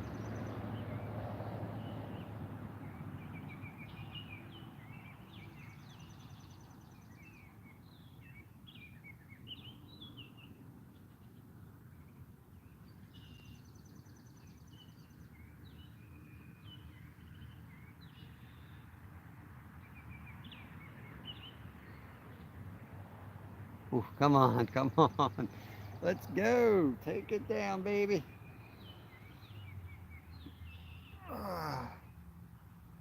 Not getting up to the takedown. Not playing that game.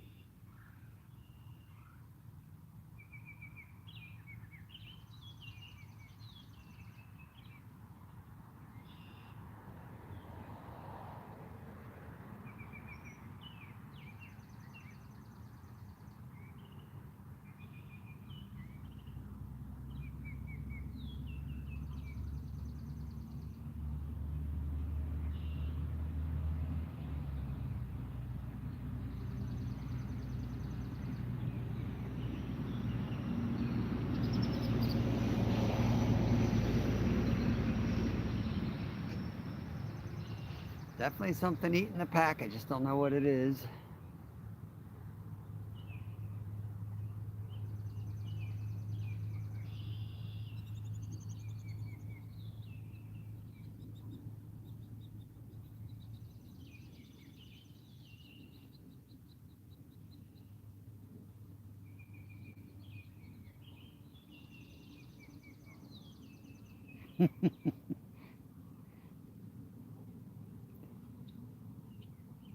I'm good, Captain Clark. I'm good, man. Thanks for the offer, but I think I'm going to pass on that. Jerry, Jamaican Shore Fishing. Welcome in, buddy. How you doing? Hope you're well. Hope you're well.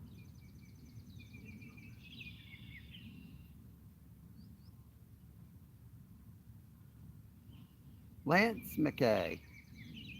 I know I'm butchering that. I don't know how to say your last name.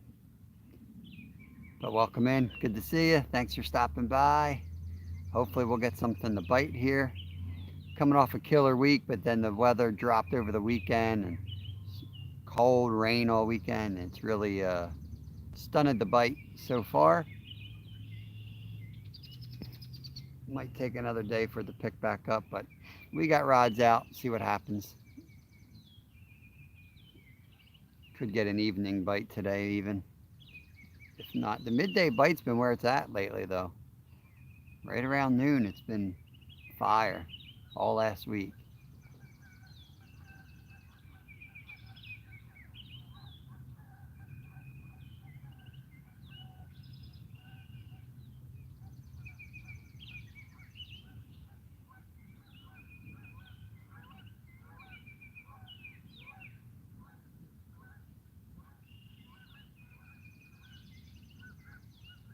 I'm gonna work on that middle rod a little bit, add a little more weight to it.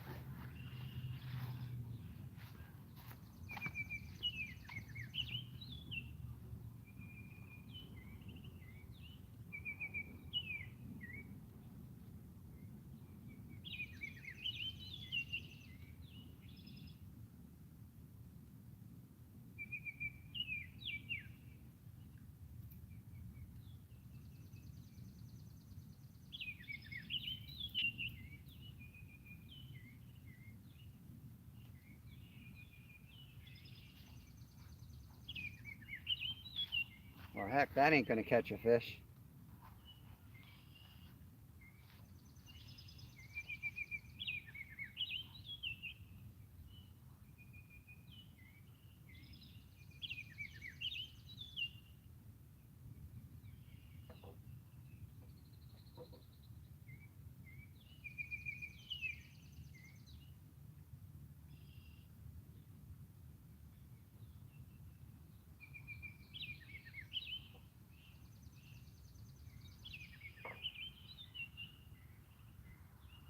Yeah, I hear it.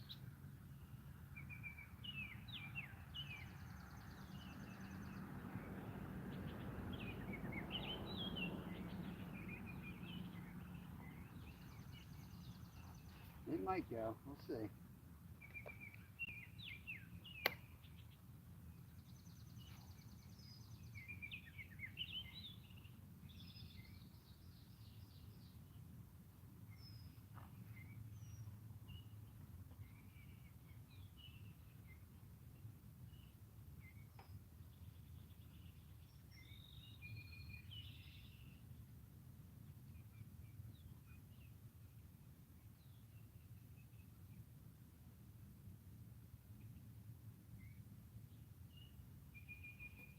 All right. Some weight on this one.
All right. I think I fixed that up.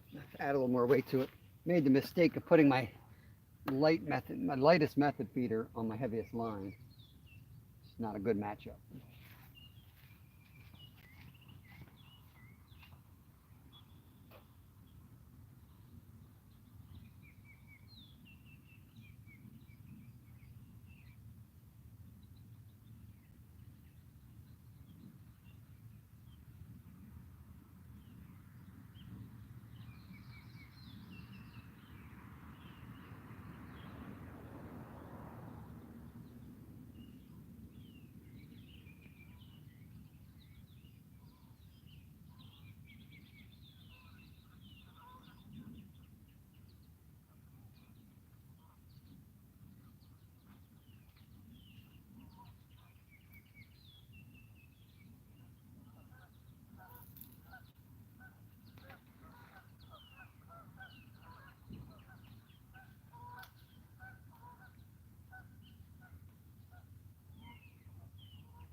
Still a little light, but better than it was.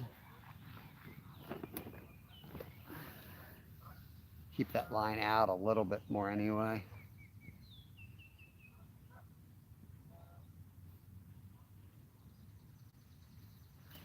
Geese never leave here. They just had their baby. You might see some baby geese. Lance said slayed the carp this week at homemade pack. Yep, that's pretty much. We caught 17 here Friday. They've been on fire here too. Coming right off in between spawns. Real time catfishing. Looks like JP's going live. Mr. Parker's going live. Sweet. Check him out. It's a great show. Nothing's happening over here. How you doing? Morning. Morning. Any luck? Not today. Huh? Nah, the carp slept in. Oh, you carp fishing? Yeah. One of my favorite things. Yeah. Caught did good Friday. Yeah, the weather this weekend I think knocked them down a little bit. There's some big ones in here. Yeah. Got 17 here on Friday. You caught 17 carp. Yeah. How many hours did you fish? Total 4. Jeez. The 10 in the afternoon. I came back with my kid at night for another like 2 hours. They were still biting. Yeah. They've been starting late. They've been starting midday is where the bite's been. Oh, yeah. All week, midday. Did you get any real big ones? Nothing huge. 32 was the biggest. 30. That's big enough. Yeah. They were bigger than they keep getting bigger, put it that way. I've been fishing it consistently 2 weeks here now. They're getting bigger and bigger. I think I've got enough bait in the water that they're starting to know the food's here, you know?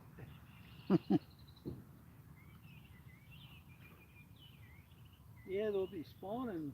They were spawned last week. No kidding. Yeah, they were all That's over the early. sides. I went down, I got it on the live. I went down the net, 1 fish, and I came back with 2. Another one jumped in the net. Get out.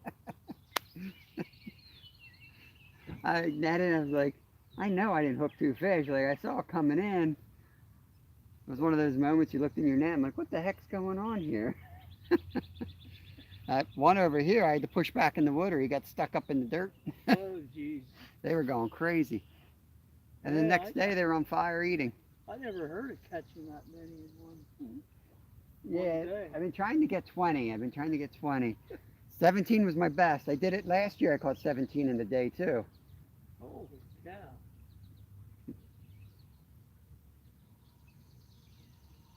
Yeah. Yeah, they're unpredictable. And I'll tell you, it's the same.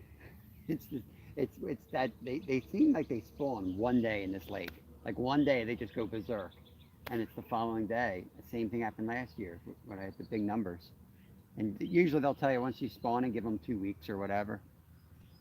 Not in this lake. It's like the next day they go on fire. How are you going?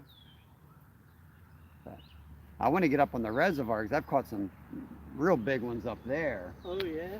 But it's just like, it's so much water, you know, you get skunked a week before you locate them. Yeah. Here you go, you always They have a got chance lot here. Of small ones in there, don't they? There's a few spots where you catch some monsters up there. Yeah, yeah. If you go to like Walt Road, they're all little there. But if you hike all the way in there, there's a few spots out by that bridge off the rocks where they can You get any close to 4 feet? um 37. I think was the biggest out of there. Yeah, with I think with the bow hunting, they knocks them out. You know, they get the big ones Huh. because they're the easy targets. But I used to do that. I don't do that anymore.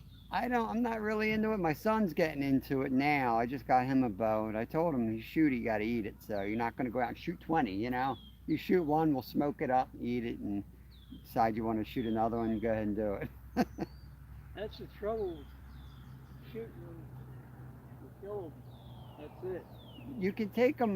Like I'm not into it because you take out the big ones. But if you're going to knock out like this lake could you could harvest a ton of like 22 inchers and do the fishery good, you know, Yeah. and take them up to the zoo. Lehigh Zoo takes them, Elmwood Zoo takes them to feed their animals. Huh. The rescue place down in Limerick takes them. You eat them, huh? I eat them, yeah. Smoked. I have a couple recipes on my play. We do a trash fish playlist on our channel. You skin them. I skin them. I do boneless, skinless fillets, and I hang them dry and then marinate them and then smoke them. Yeah, probably the best smoked fish I've ever had. Get out. There we go. There we go. Boy, he's going, he's going.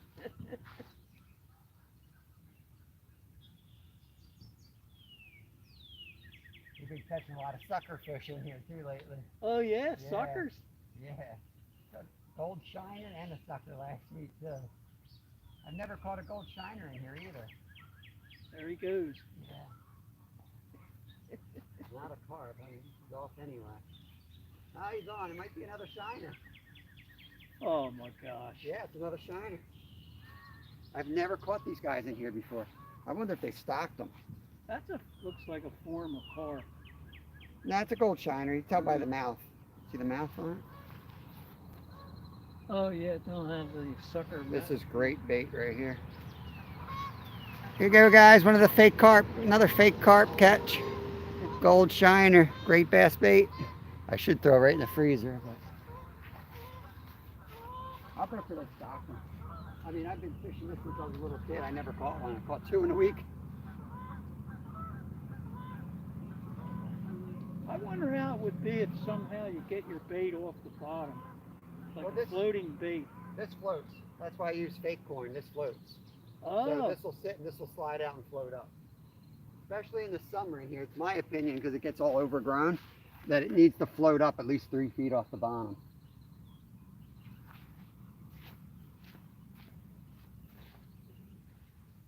what the heck's that catch you got on there?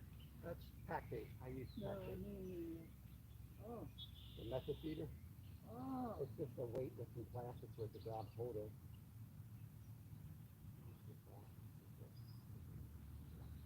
I never saw that one. That's the European I method. usually use my Yeah. cornmeal. I use this. Anise, peanut butter, coriander, and vanilla. That's my secret recipe right there.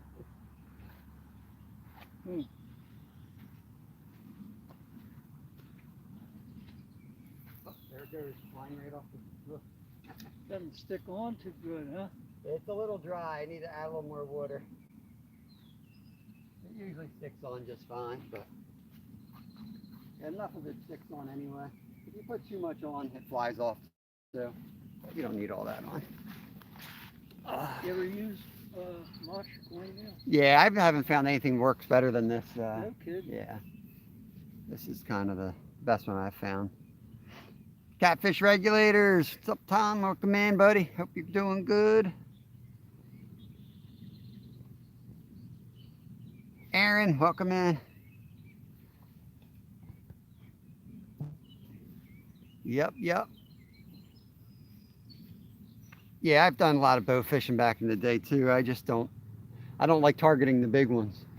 And around here up in the reservoir, I see boats go out of there with 30, 40 of them on their, it's just crazy.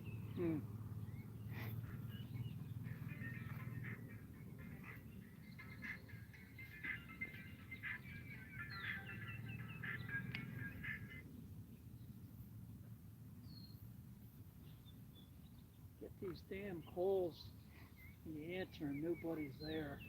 Yep. I might get 10 of them in a day. Couldn't stop it. I went to the Yeah, they come in under different numbers. You can't block them. You block one, they come in under a different number. I don't even bother. Everyone there well, the texts me, I won't problem is, answer. you could be missing a call from the doctor or Yeah. not recognize the phone number or something. You never know. Yep. That's the trouble with it. Yeah, Captain Clark, depends who you ask on invasive and versus like being naturalized after a while, but in this area, their offspring do get eaten heavily by the bass.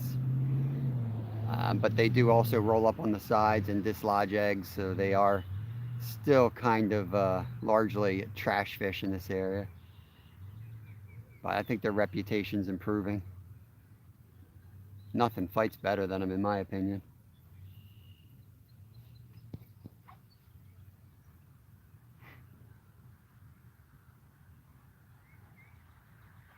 All the turtles are out.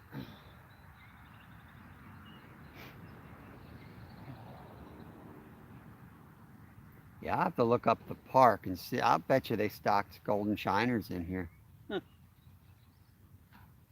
Bait fish. Yeah. It's great for the bass. I just don't know what their thinking is. Every bass I've caught out of here has been fat. So it's not like it's starving, you know? Huh. There's some big fat bass in this pond, the lake. Largemouth. Yeah. Is there any smallmouth in here yet? I've never caught a smallie in here. I've caught them up top, but not down here. I miss the channels. I wish they'd put some channels back in here. Huh. They stopped stocking them 13 years ago. And the pike and the muskie they used to put up top, they stopped those. They don't put anything good in anymore. There's no more muskie in the reservoir, is there? Nope. Nope. And the northerns don't do well in there either. Yeah, I haven't caught one in years. Freaking water's no good. Could be another shiner on this rod closest to us here. They stopped the trout stocking in there too. Yep. Yep. There's got to be some fish swimming in there that they don't know about, though, because half of that you can't even fish, you know? Half of that's off limits down by the dam. That place ticks me off. It just shouldn't be the way it is. You should be able to walk down there wherever you want. Yeah, you should be able to get in under there. It's one I of the... used to go up there, yeah, when I was in high school and fish on them rocks. We knew we were going to get chased, but they didn't find you. Yeah. All right, Terry B. See you in a while, bud.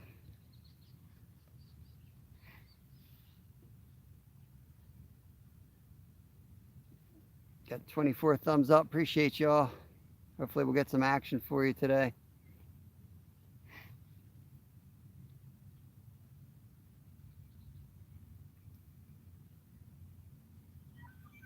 Other than the fake carp I caught.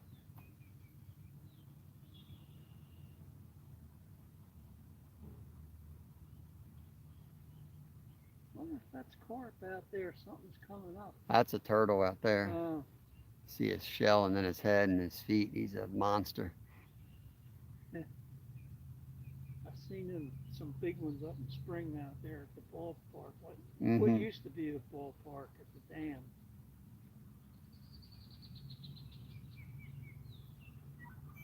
Yeah, I caught a big one here last week. Turtle. Yeah. Snapper. Yep, big old snapper.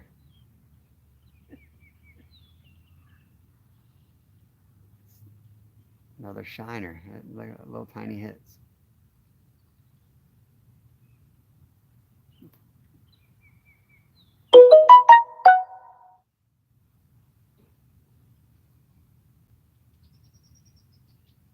Might have to bring up the canoe and go out there and target those shiners and fill up the freezer for catfish bait. They'd be awesome bait. Caddies. Yeah.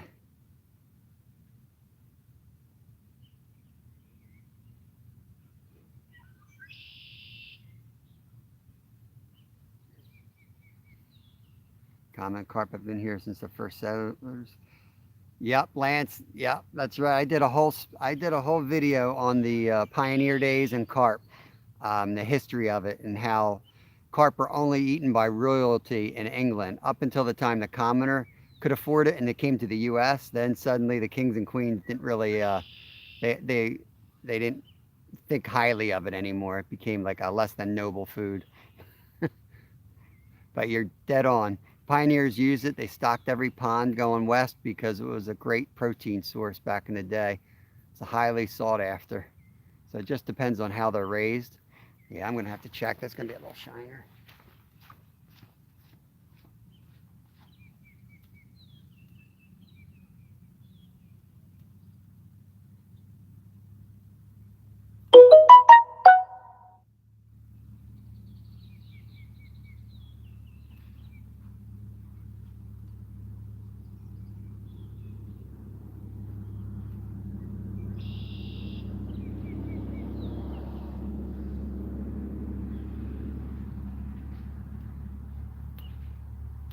Give them some time.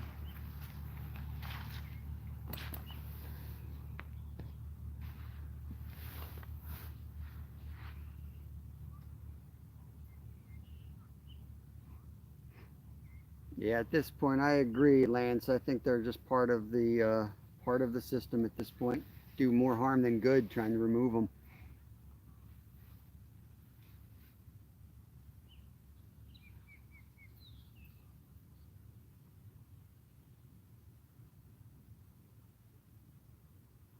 Right, 2 hours, 21 minutes. Due for a takedown.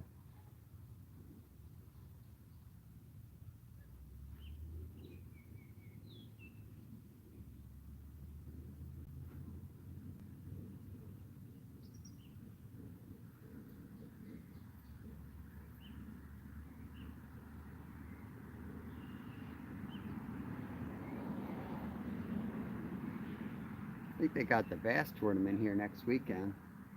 We'll do that. Yeah, they have one every year, like around this time. I think it's next, not Mother's Day, the following weekend, I believe. Huh. It's always around then.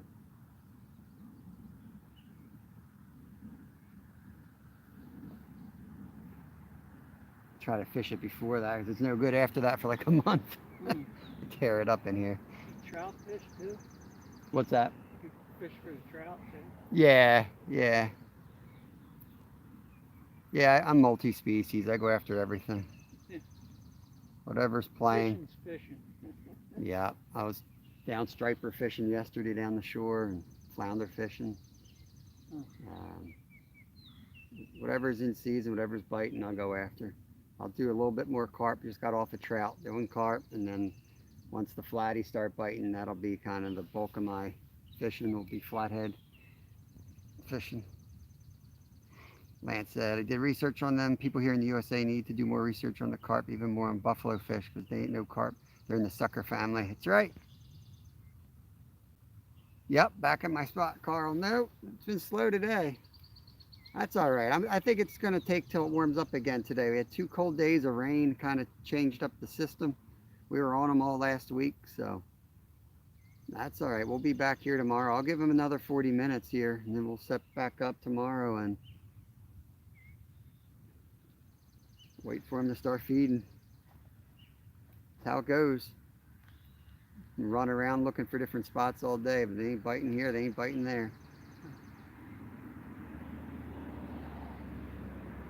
All we got was a little golden shiner, another golden shiner.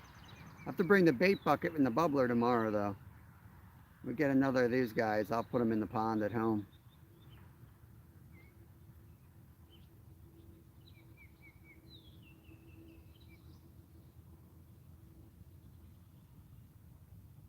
You gonna do any fishing today?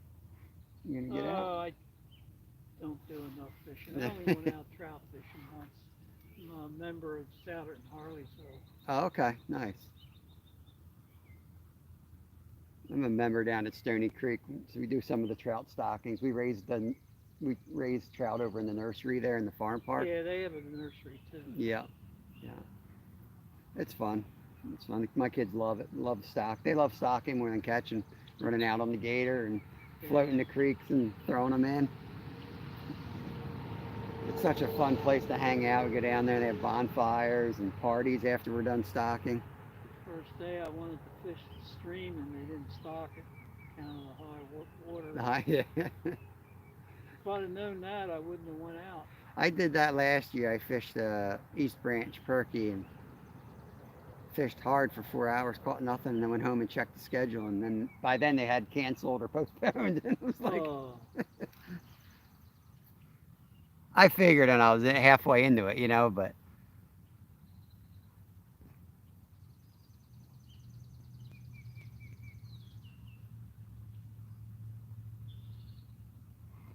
common carp were brought intentionally into the U.S. by the Commission of Fisheries 1800. They're intended to game fish and are a very invasive species. Brought intentionally into the U.S. by Commission of Fisheries in 1800. Yeah, 1800s also when the pioneers were wiping out all the natural resources. So I think that's part of that went into that decision making from what I read too. Um, they were stripping the trees down, but they were also taking down every fish by net. Um, so I think they were kind of trying to offset that, which it certainly did.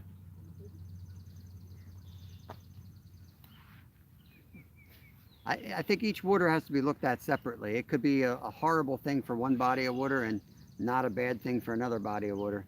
I think you got to take it. You got to look at what they're doing there, like what part of the food chain, if any, are they in? Like here, I never catch baby carp. They're getting eaten. So they are game fish. They're feeder fish for the bass in here. Be nice to put some channels in to really kind of clean them out a little bit more, but we could thin some out here for sure. I think there's too many 30 inchers or 25 inchers in here. Probably knock some of them out. You'd have more 35 inchers in here, but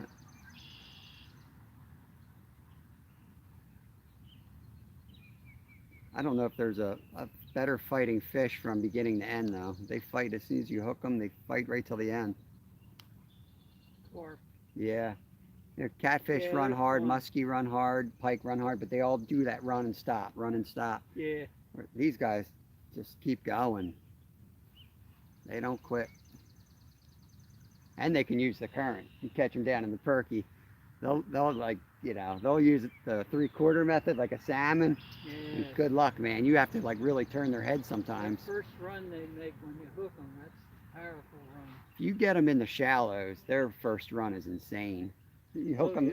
Yeah, like when they come up on the edges, once in a while I'll take the bass rod and I'll catch one right on the side. They just go head out to the deep and there's nothing you can do to stop them. You better have line to give them too. Yep. Yeah, you let them do that whole first run, then you try to turn them.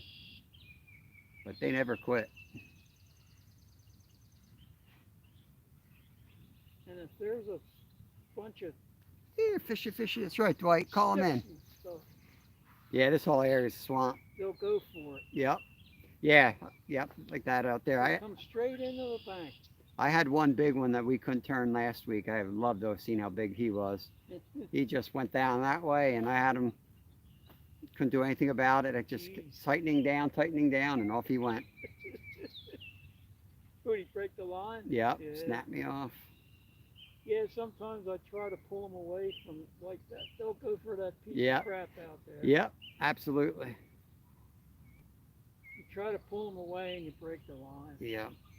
But then you use the too heavy line, they won't hit it anyway. They do get line shy. The big ones are line shy, which is frustrating because you need the big line for the big fish.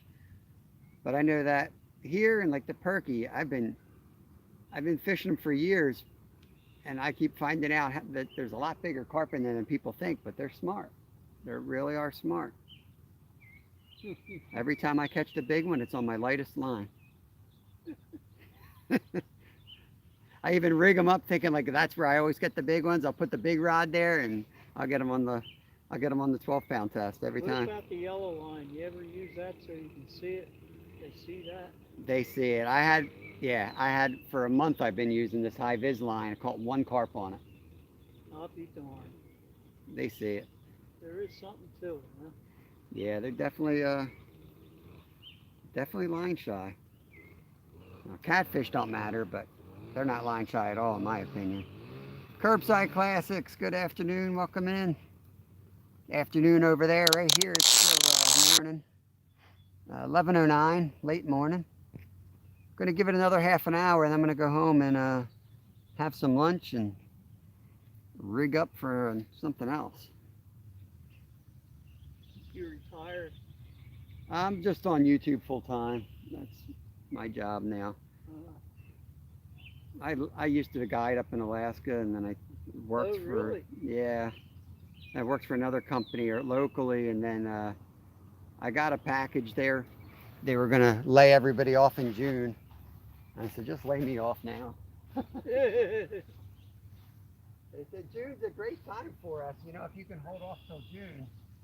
I said, the stripers are in. Right now is a good time for me. I'm out of here. They're a good eater, aren't they? Yeah, if you can get, you know, you can only keep them 3-inch range. They have that tight slot, 28 to 31. We caught some under and some over, but none in between yesterday. What poundage line do you use for the carp?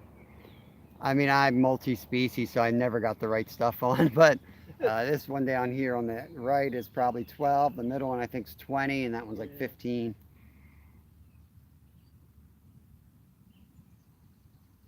I think these are still rigged for steelhead, to be honest with you. I know 2 weeks I'm going to be spooling everything for channel cats and flatheads, so line gets expensive after a while. Fish the rivers for cats. Mainly, yeah, for the flatties, yeah. Channels or some lakes and Flatheads. stuff, but yeah. They don't seem to stock anywhere with the channels anymore. There's a few places, but What do they put in the Perkiomen yet? Do you know? what's that? Besides nothing. They don't put anything in there. That's what I thought. Yeah. There's one group that throws some muskies in there.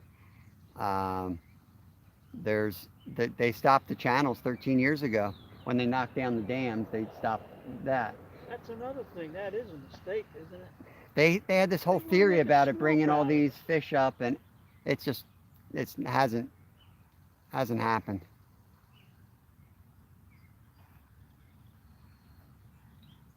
All they did was spend those millions of dollars on these trails and let these dams go. I don't understand it.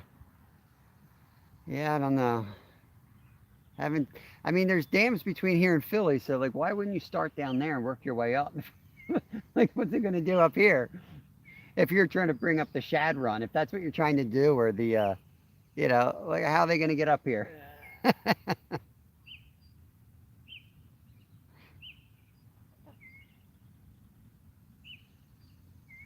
The Game Commission screws up too. I got those wild roses.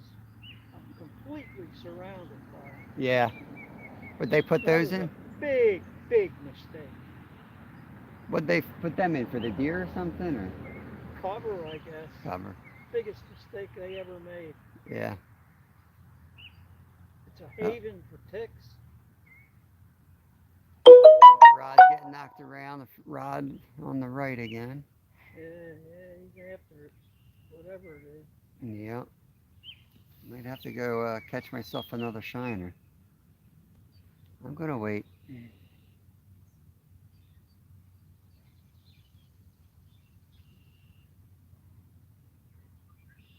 You don't have them rigged so that the line goes out if they run it. No, with this method, there has to be something to set the hook. Once they pick that weight up, they're gonna spit. So you got to hook them within 6 inches with a method feeder. I always put a stop on, so if they pick it up and they run, you want them to set. I don't like that method. Using that. I never used it. I see the guys run them horizontal, and I know it works in many parts of the world, but I've tested it here over and over again, and this is my method that I use. Yeah. It's more visual. So for that purpose, like I'm on lives, I'm chatting, I'm working with my kids. I like it this way. You put a bell on it, you're gonna hear it, you're gonna see it better. You have it down, I mean, you don't even know you got one half the time if you don't have the buzzard set on it, you know? I usually fish with a teller stick on the line. Yeah. That's the way I like to do it. Yeah, there's a lot of different methods. It's whatever kind of works for what you do.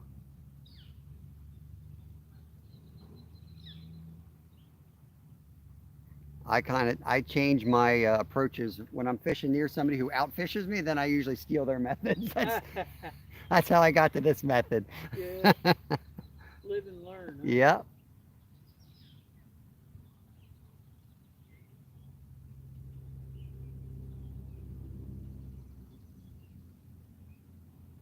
Yeah, they can sure play hard to get.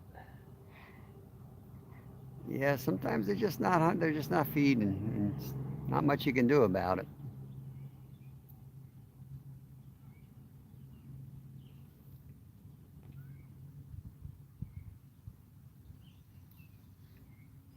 Yep. Congrats again there, Stuart, on your cup win. Well done.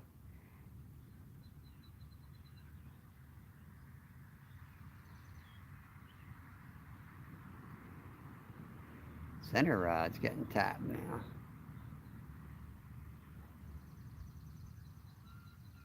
Does your wife fish too? Yeah, she does. Yep. Yep. She ran the business in Alaska with me. Oh, yeah, I was in the army in Alaska. Fort Wainwright. Nice. Yeah, that's awesome. How long were you up there? 2 years. 2 years. Well, you get an early out. At that time, you got an early out. I forget how many months it was. Yeah. For they count it as overseas. They count Alaska as Mm-hmm. overseas. I don't know what they do today. Yeah. Thank you for your service. Alaska Oh, is that's awesome country up there. yeah, yeah, it's something. That was Army, you said. Yeah, Army. Nice. We used to have tons of Air Force because we were inland, we were interior, but we would see the Air Force do their, especially leading up to the Gulf War. Niles and They were practicing their maneuvers with the rivers instead of canyons, basically. One of the Air Force fellows that I met told me that they used the rivers as practice. You can hold the river, you can hold the canyons or wherever they were imagining they were going to air fight at. So they would do these. You'd see these guys coming through, I don't know, Mach whatever, breaking the sound barrier right over the cabins. jet. Blew out our windows several times. I was up sheep hunting one time on the top of this ridge, and this guy came up and did the stunt where the plane stalled, and he just looks at me through his glass. It was creepy after not seeing a human for 3 months, and Oh just seeing a man, human like that. But man, these guys would fly over, and every once in a while they blow out your windows. You'd have to write down to like the native village, and they would reimburse you for the windows. But yeah, I had one break the sound barrier right over top of us one day. I was on the ground before I knew what happened. It was like self instinct. I didn't even know what it yeah, was. I was like, yeah, instinctive. Yeah, it's crazy. Yeah, they'd fly over all the time. Think you're in the middle of the nowhere, you're probably 17 minutes from their base. yeah. I was thinking that night when he flew over too, like I had no wood that night, I had to come home, chop the wood, and it was like 17 degrees and all this stuff, and I'm like, this guy's gonna be back in a heated bathtub in 2 hours from now, you know? 17 degrees is warm. It it is up there.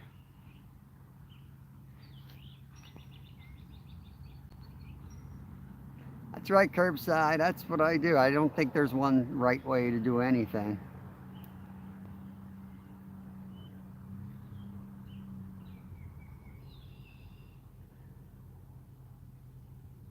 Well, I got some errands to run. I guess I'll get going. Yeah, I'm heading out soon too. Yeah, Nice chatting.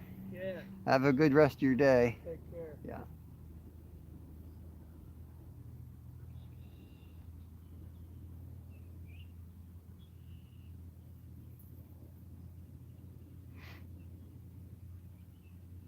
Another co-host. Get a lot of co-hosts fishing this lake.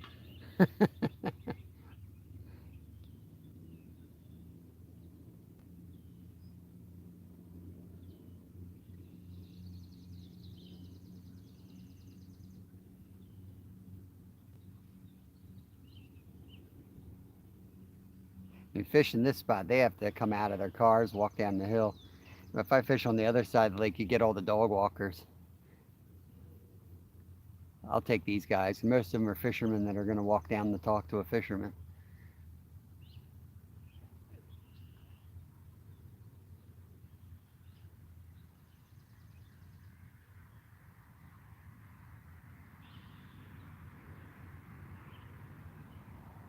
Lesson with Lyle, then we want the dogs. He loves dogs. And we'll fish over there just so we can pet the dogs. Give it another 20 minutes. We'll let them sit out there and then we'll pack it down and head out. And try again tomorrow. I'm dedicated doing the whole week. It's how last week started too, and then it fired up. So just gotta stick with the plan here.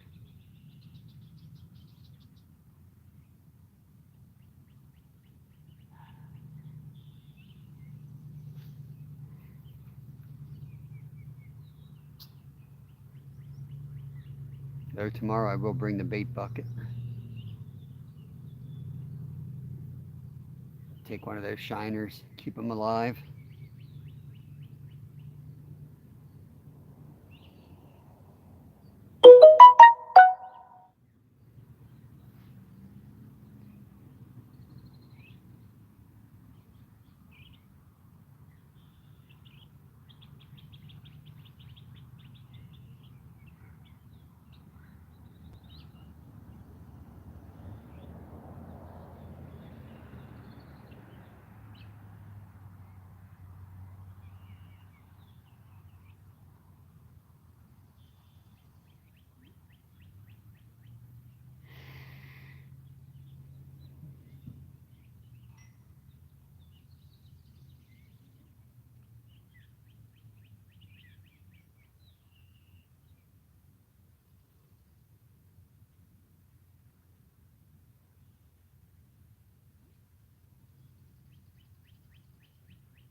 Very quiet out here today.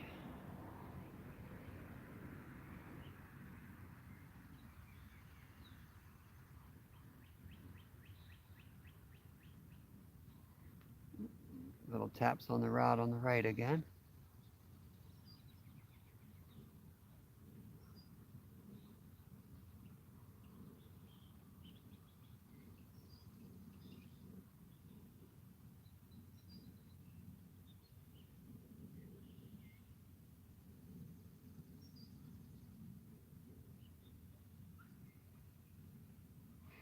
Let's rebait, throw one more out there. At least we'll legally do a little pre-baiting for tomorrow that way.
All right, we'll finish it off with these rods here, and I lowered that center rod a little bit since the line is so much heavier in comparison to the weight, the method feeder I put on that one.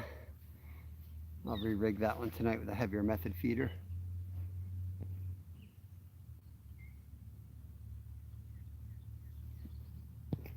Got 7 awesome people hanging out. Appreciate you guys. It's been a slow show, but I appreciate you guys hanging out. We got the one golden shiner, which is kind of cool to see. But we're going to be live around the same time tomorrow, and we're going to see if they're on the feed. They were, last week was one of our best carp weeks we've had, certainly live, so they should be picking back up again. I expect this week to be just as good, if not better. And I'm not really surprised that we had a slow day like this. That also happens. Happens here at least. But I've learned to stick with a spot. Don't always run around.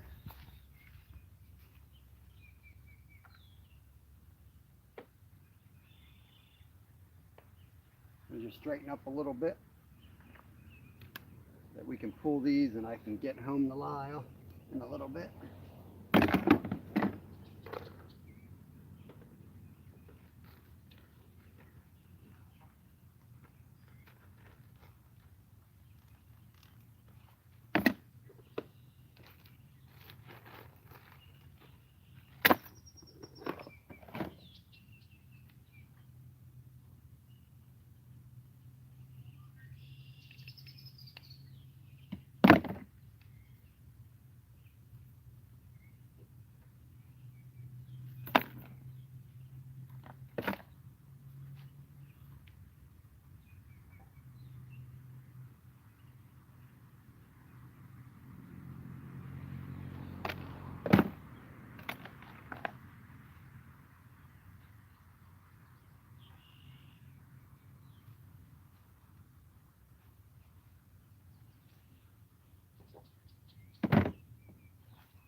I'm packed and ready to go. We'll give these carp another 10 minutes, see if anyone will bite before we leave.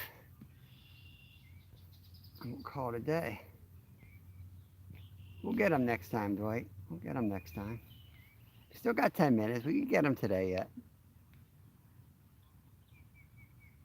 There you go. Right here, right on the right, Dwight. You see that hit?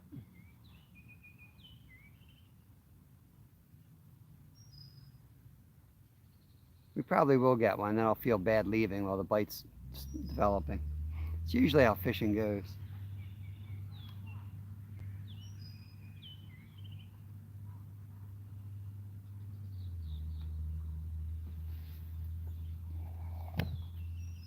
But when you fish every day, you sometimes do have to pick, you kind of have to schedule it a little bit.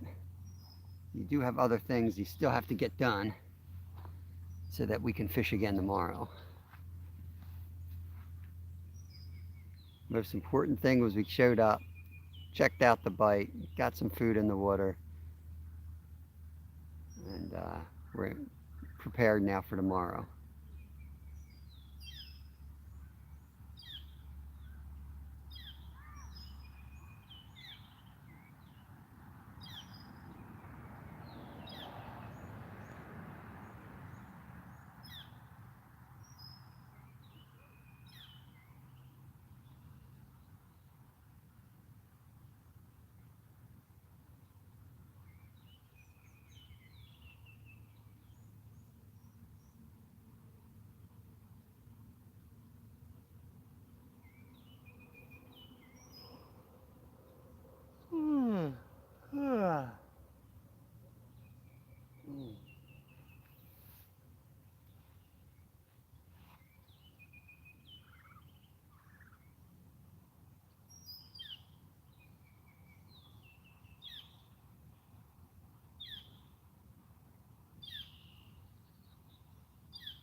Ooh, rod, par rod.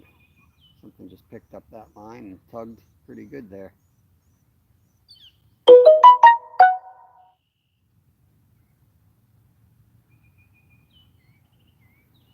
Ted just popped up live. We're going to wrap this up in 7 minutes. Ted, Off the Hook Outdoors, got a live just started. I think he's talking turkey hunting over there.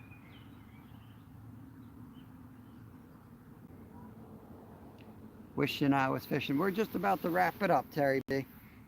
The end rod's kind of going.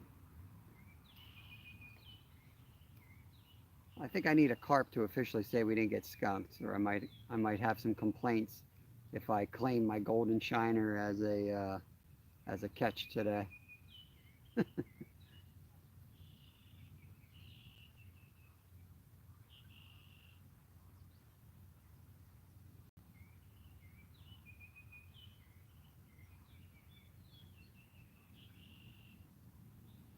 Not quite believing any of these hits. I think they're all turtles.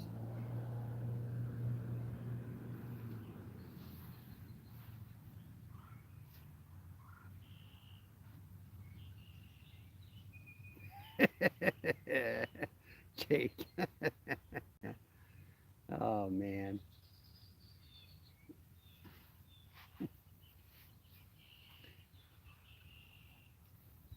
I'm sure his wife was thrilled with that.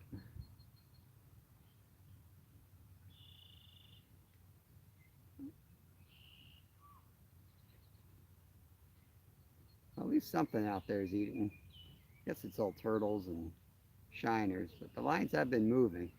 It's not like it's been dead still like, late winter can be sometimes, or nothing touches anything. Everything just frozen in time out there.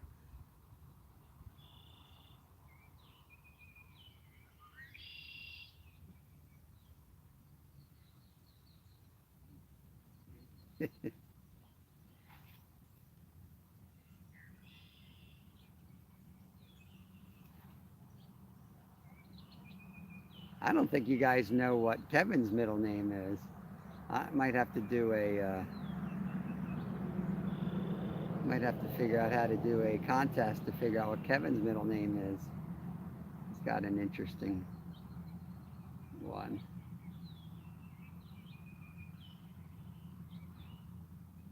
I can't reveal it right now today though.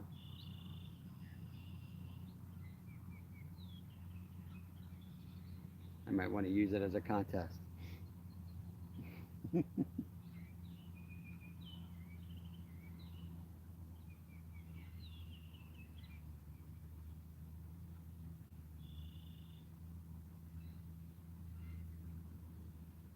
Fish, you got 4 minutes.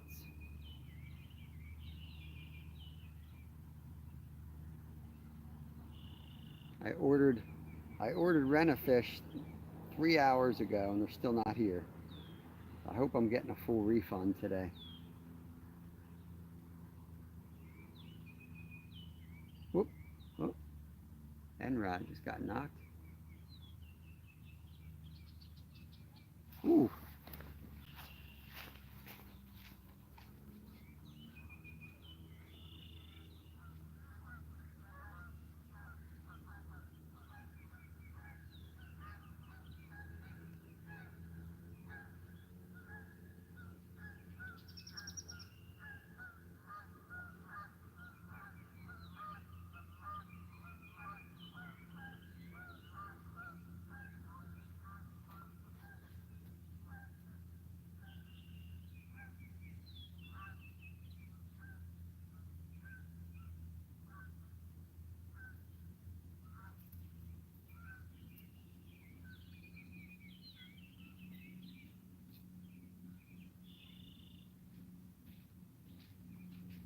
Turtles. I'll leave this one in. I know that one was a turtle. I'm not sure about that Enrod though.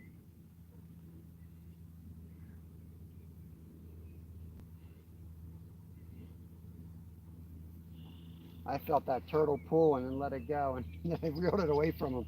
That sucker probably would have chased it down and ate it.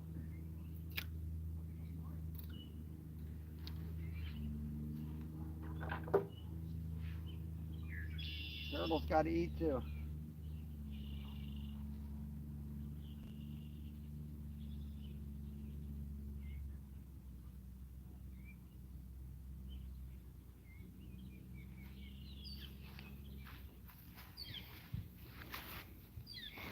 rascals.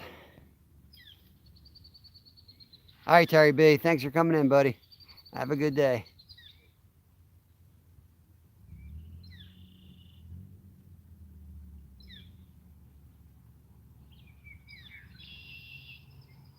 You got to go down to the wire because the last minute catches are the best.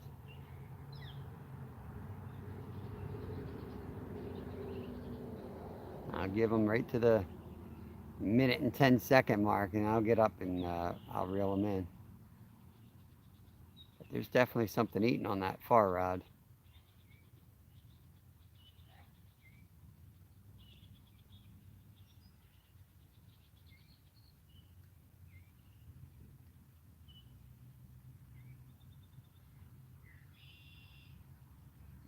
These carp knew I needed a nice relaxing day here.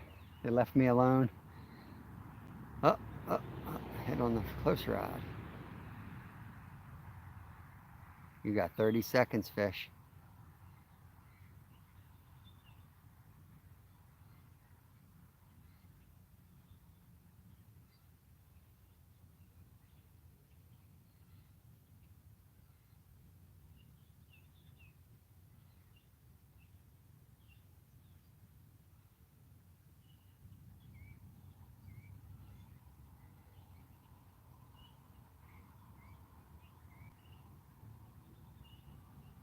All right, let me start cleaning up. I appreciate you all coming in today. It was a beautiful morning weather-wise. It felt awesome out here. Not the most comfortable weather we've had, even though it's overcast. Overcast is good fishing, usually.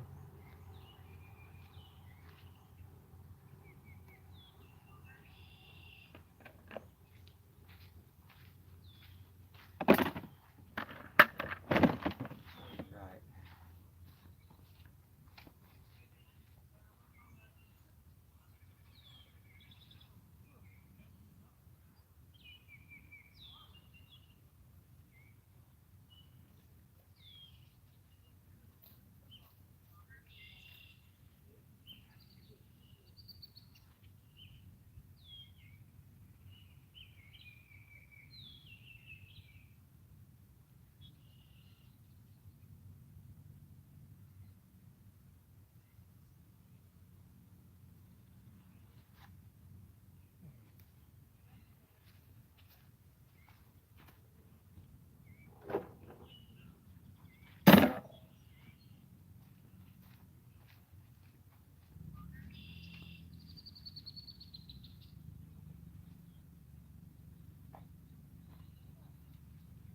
Doesn't look like any last-minute miracles today.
Well, we gave it a try.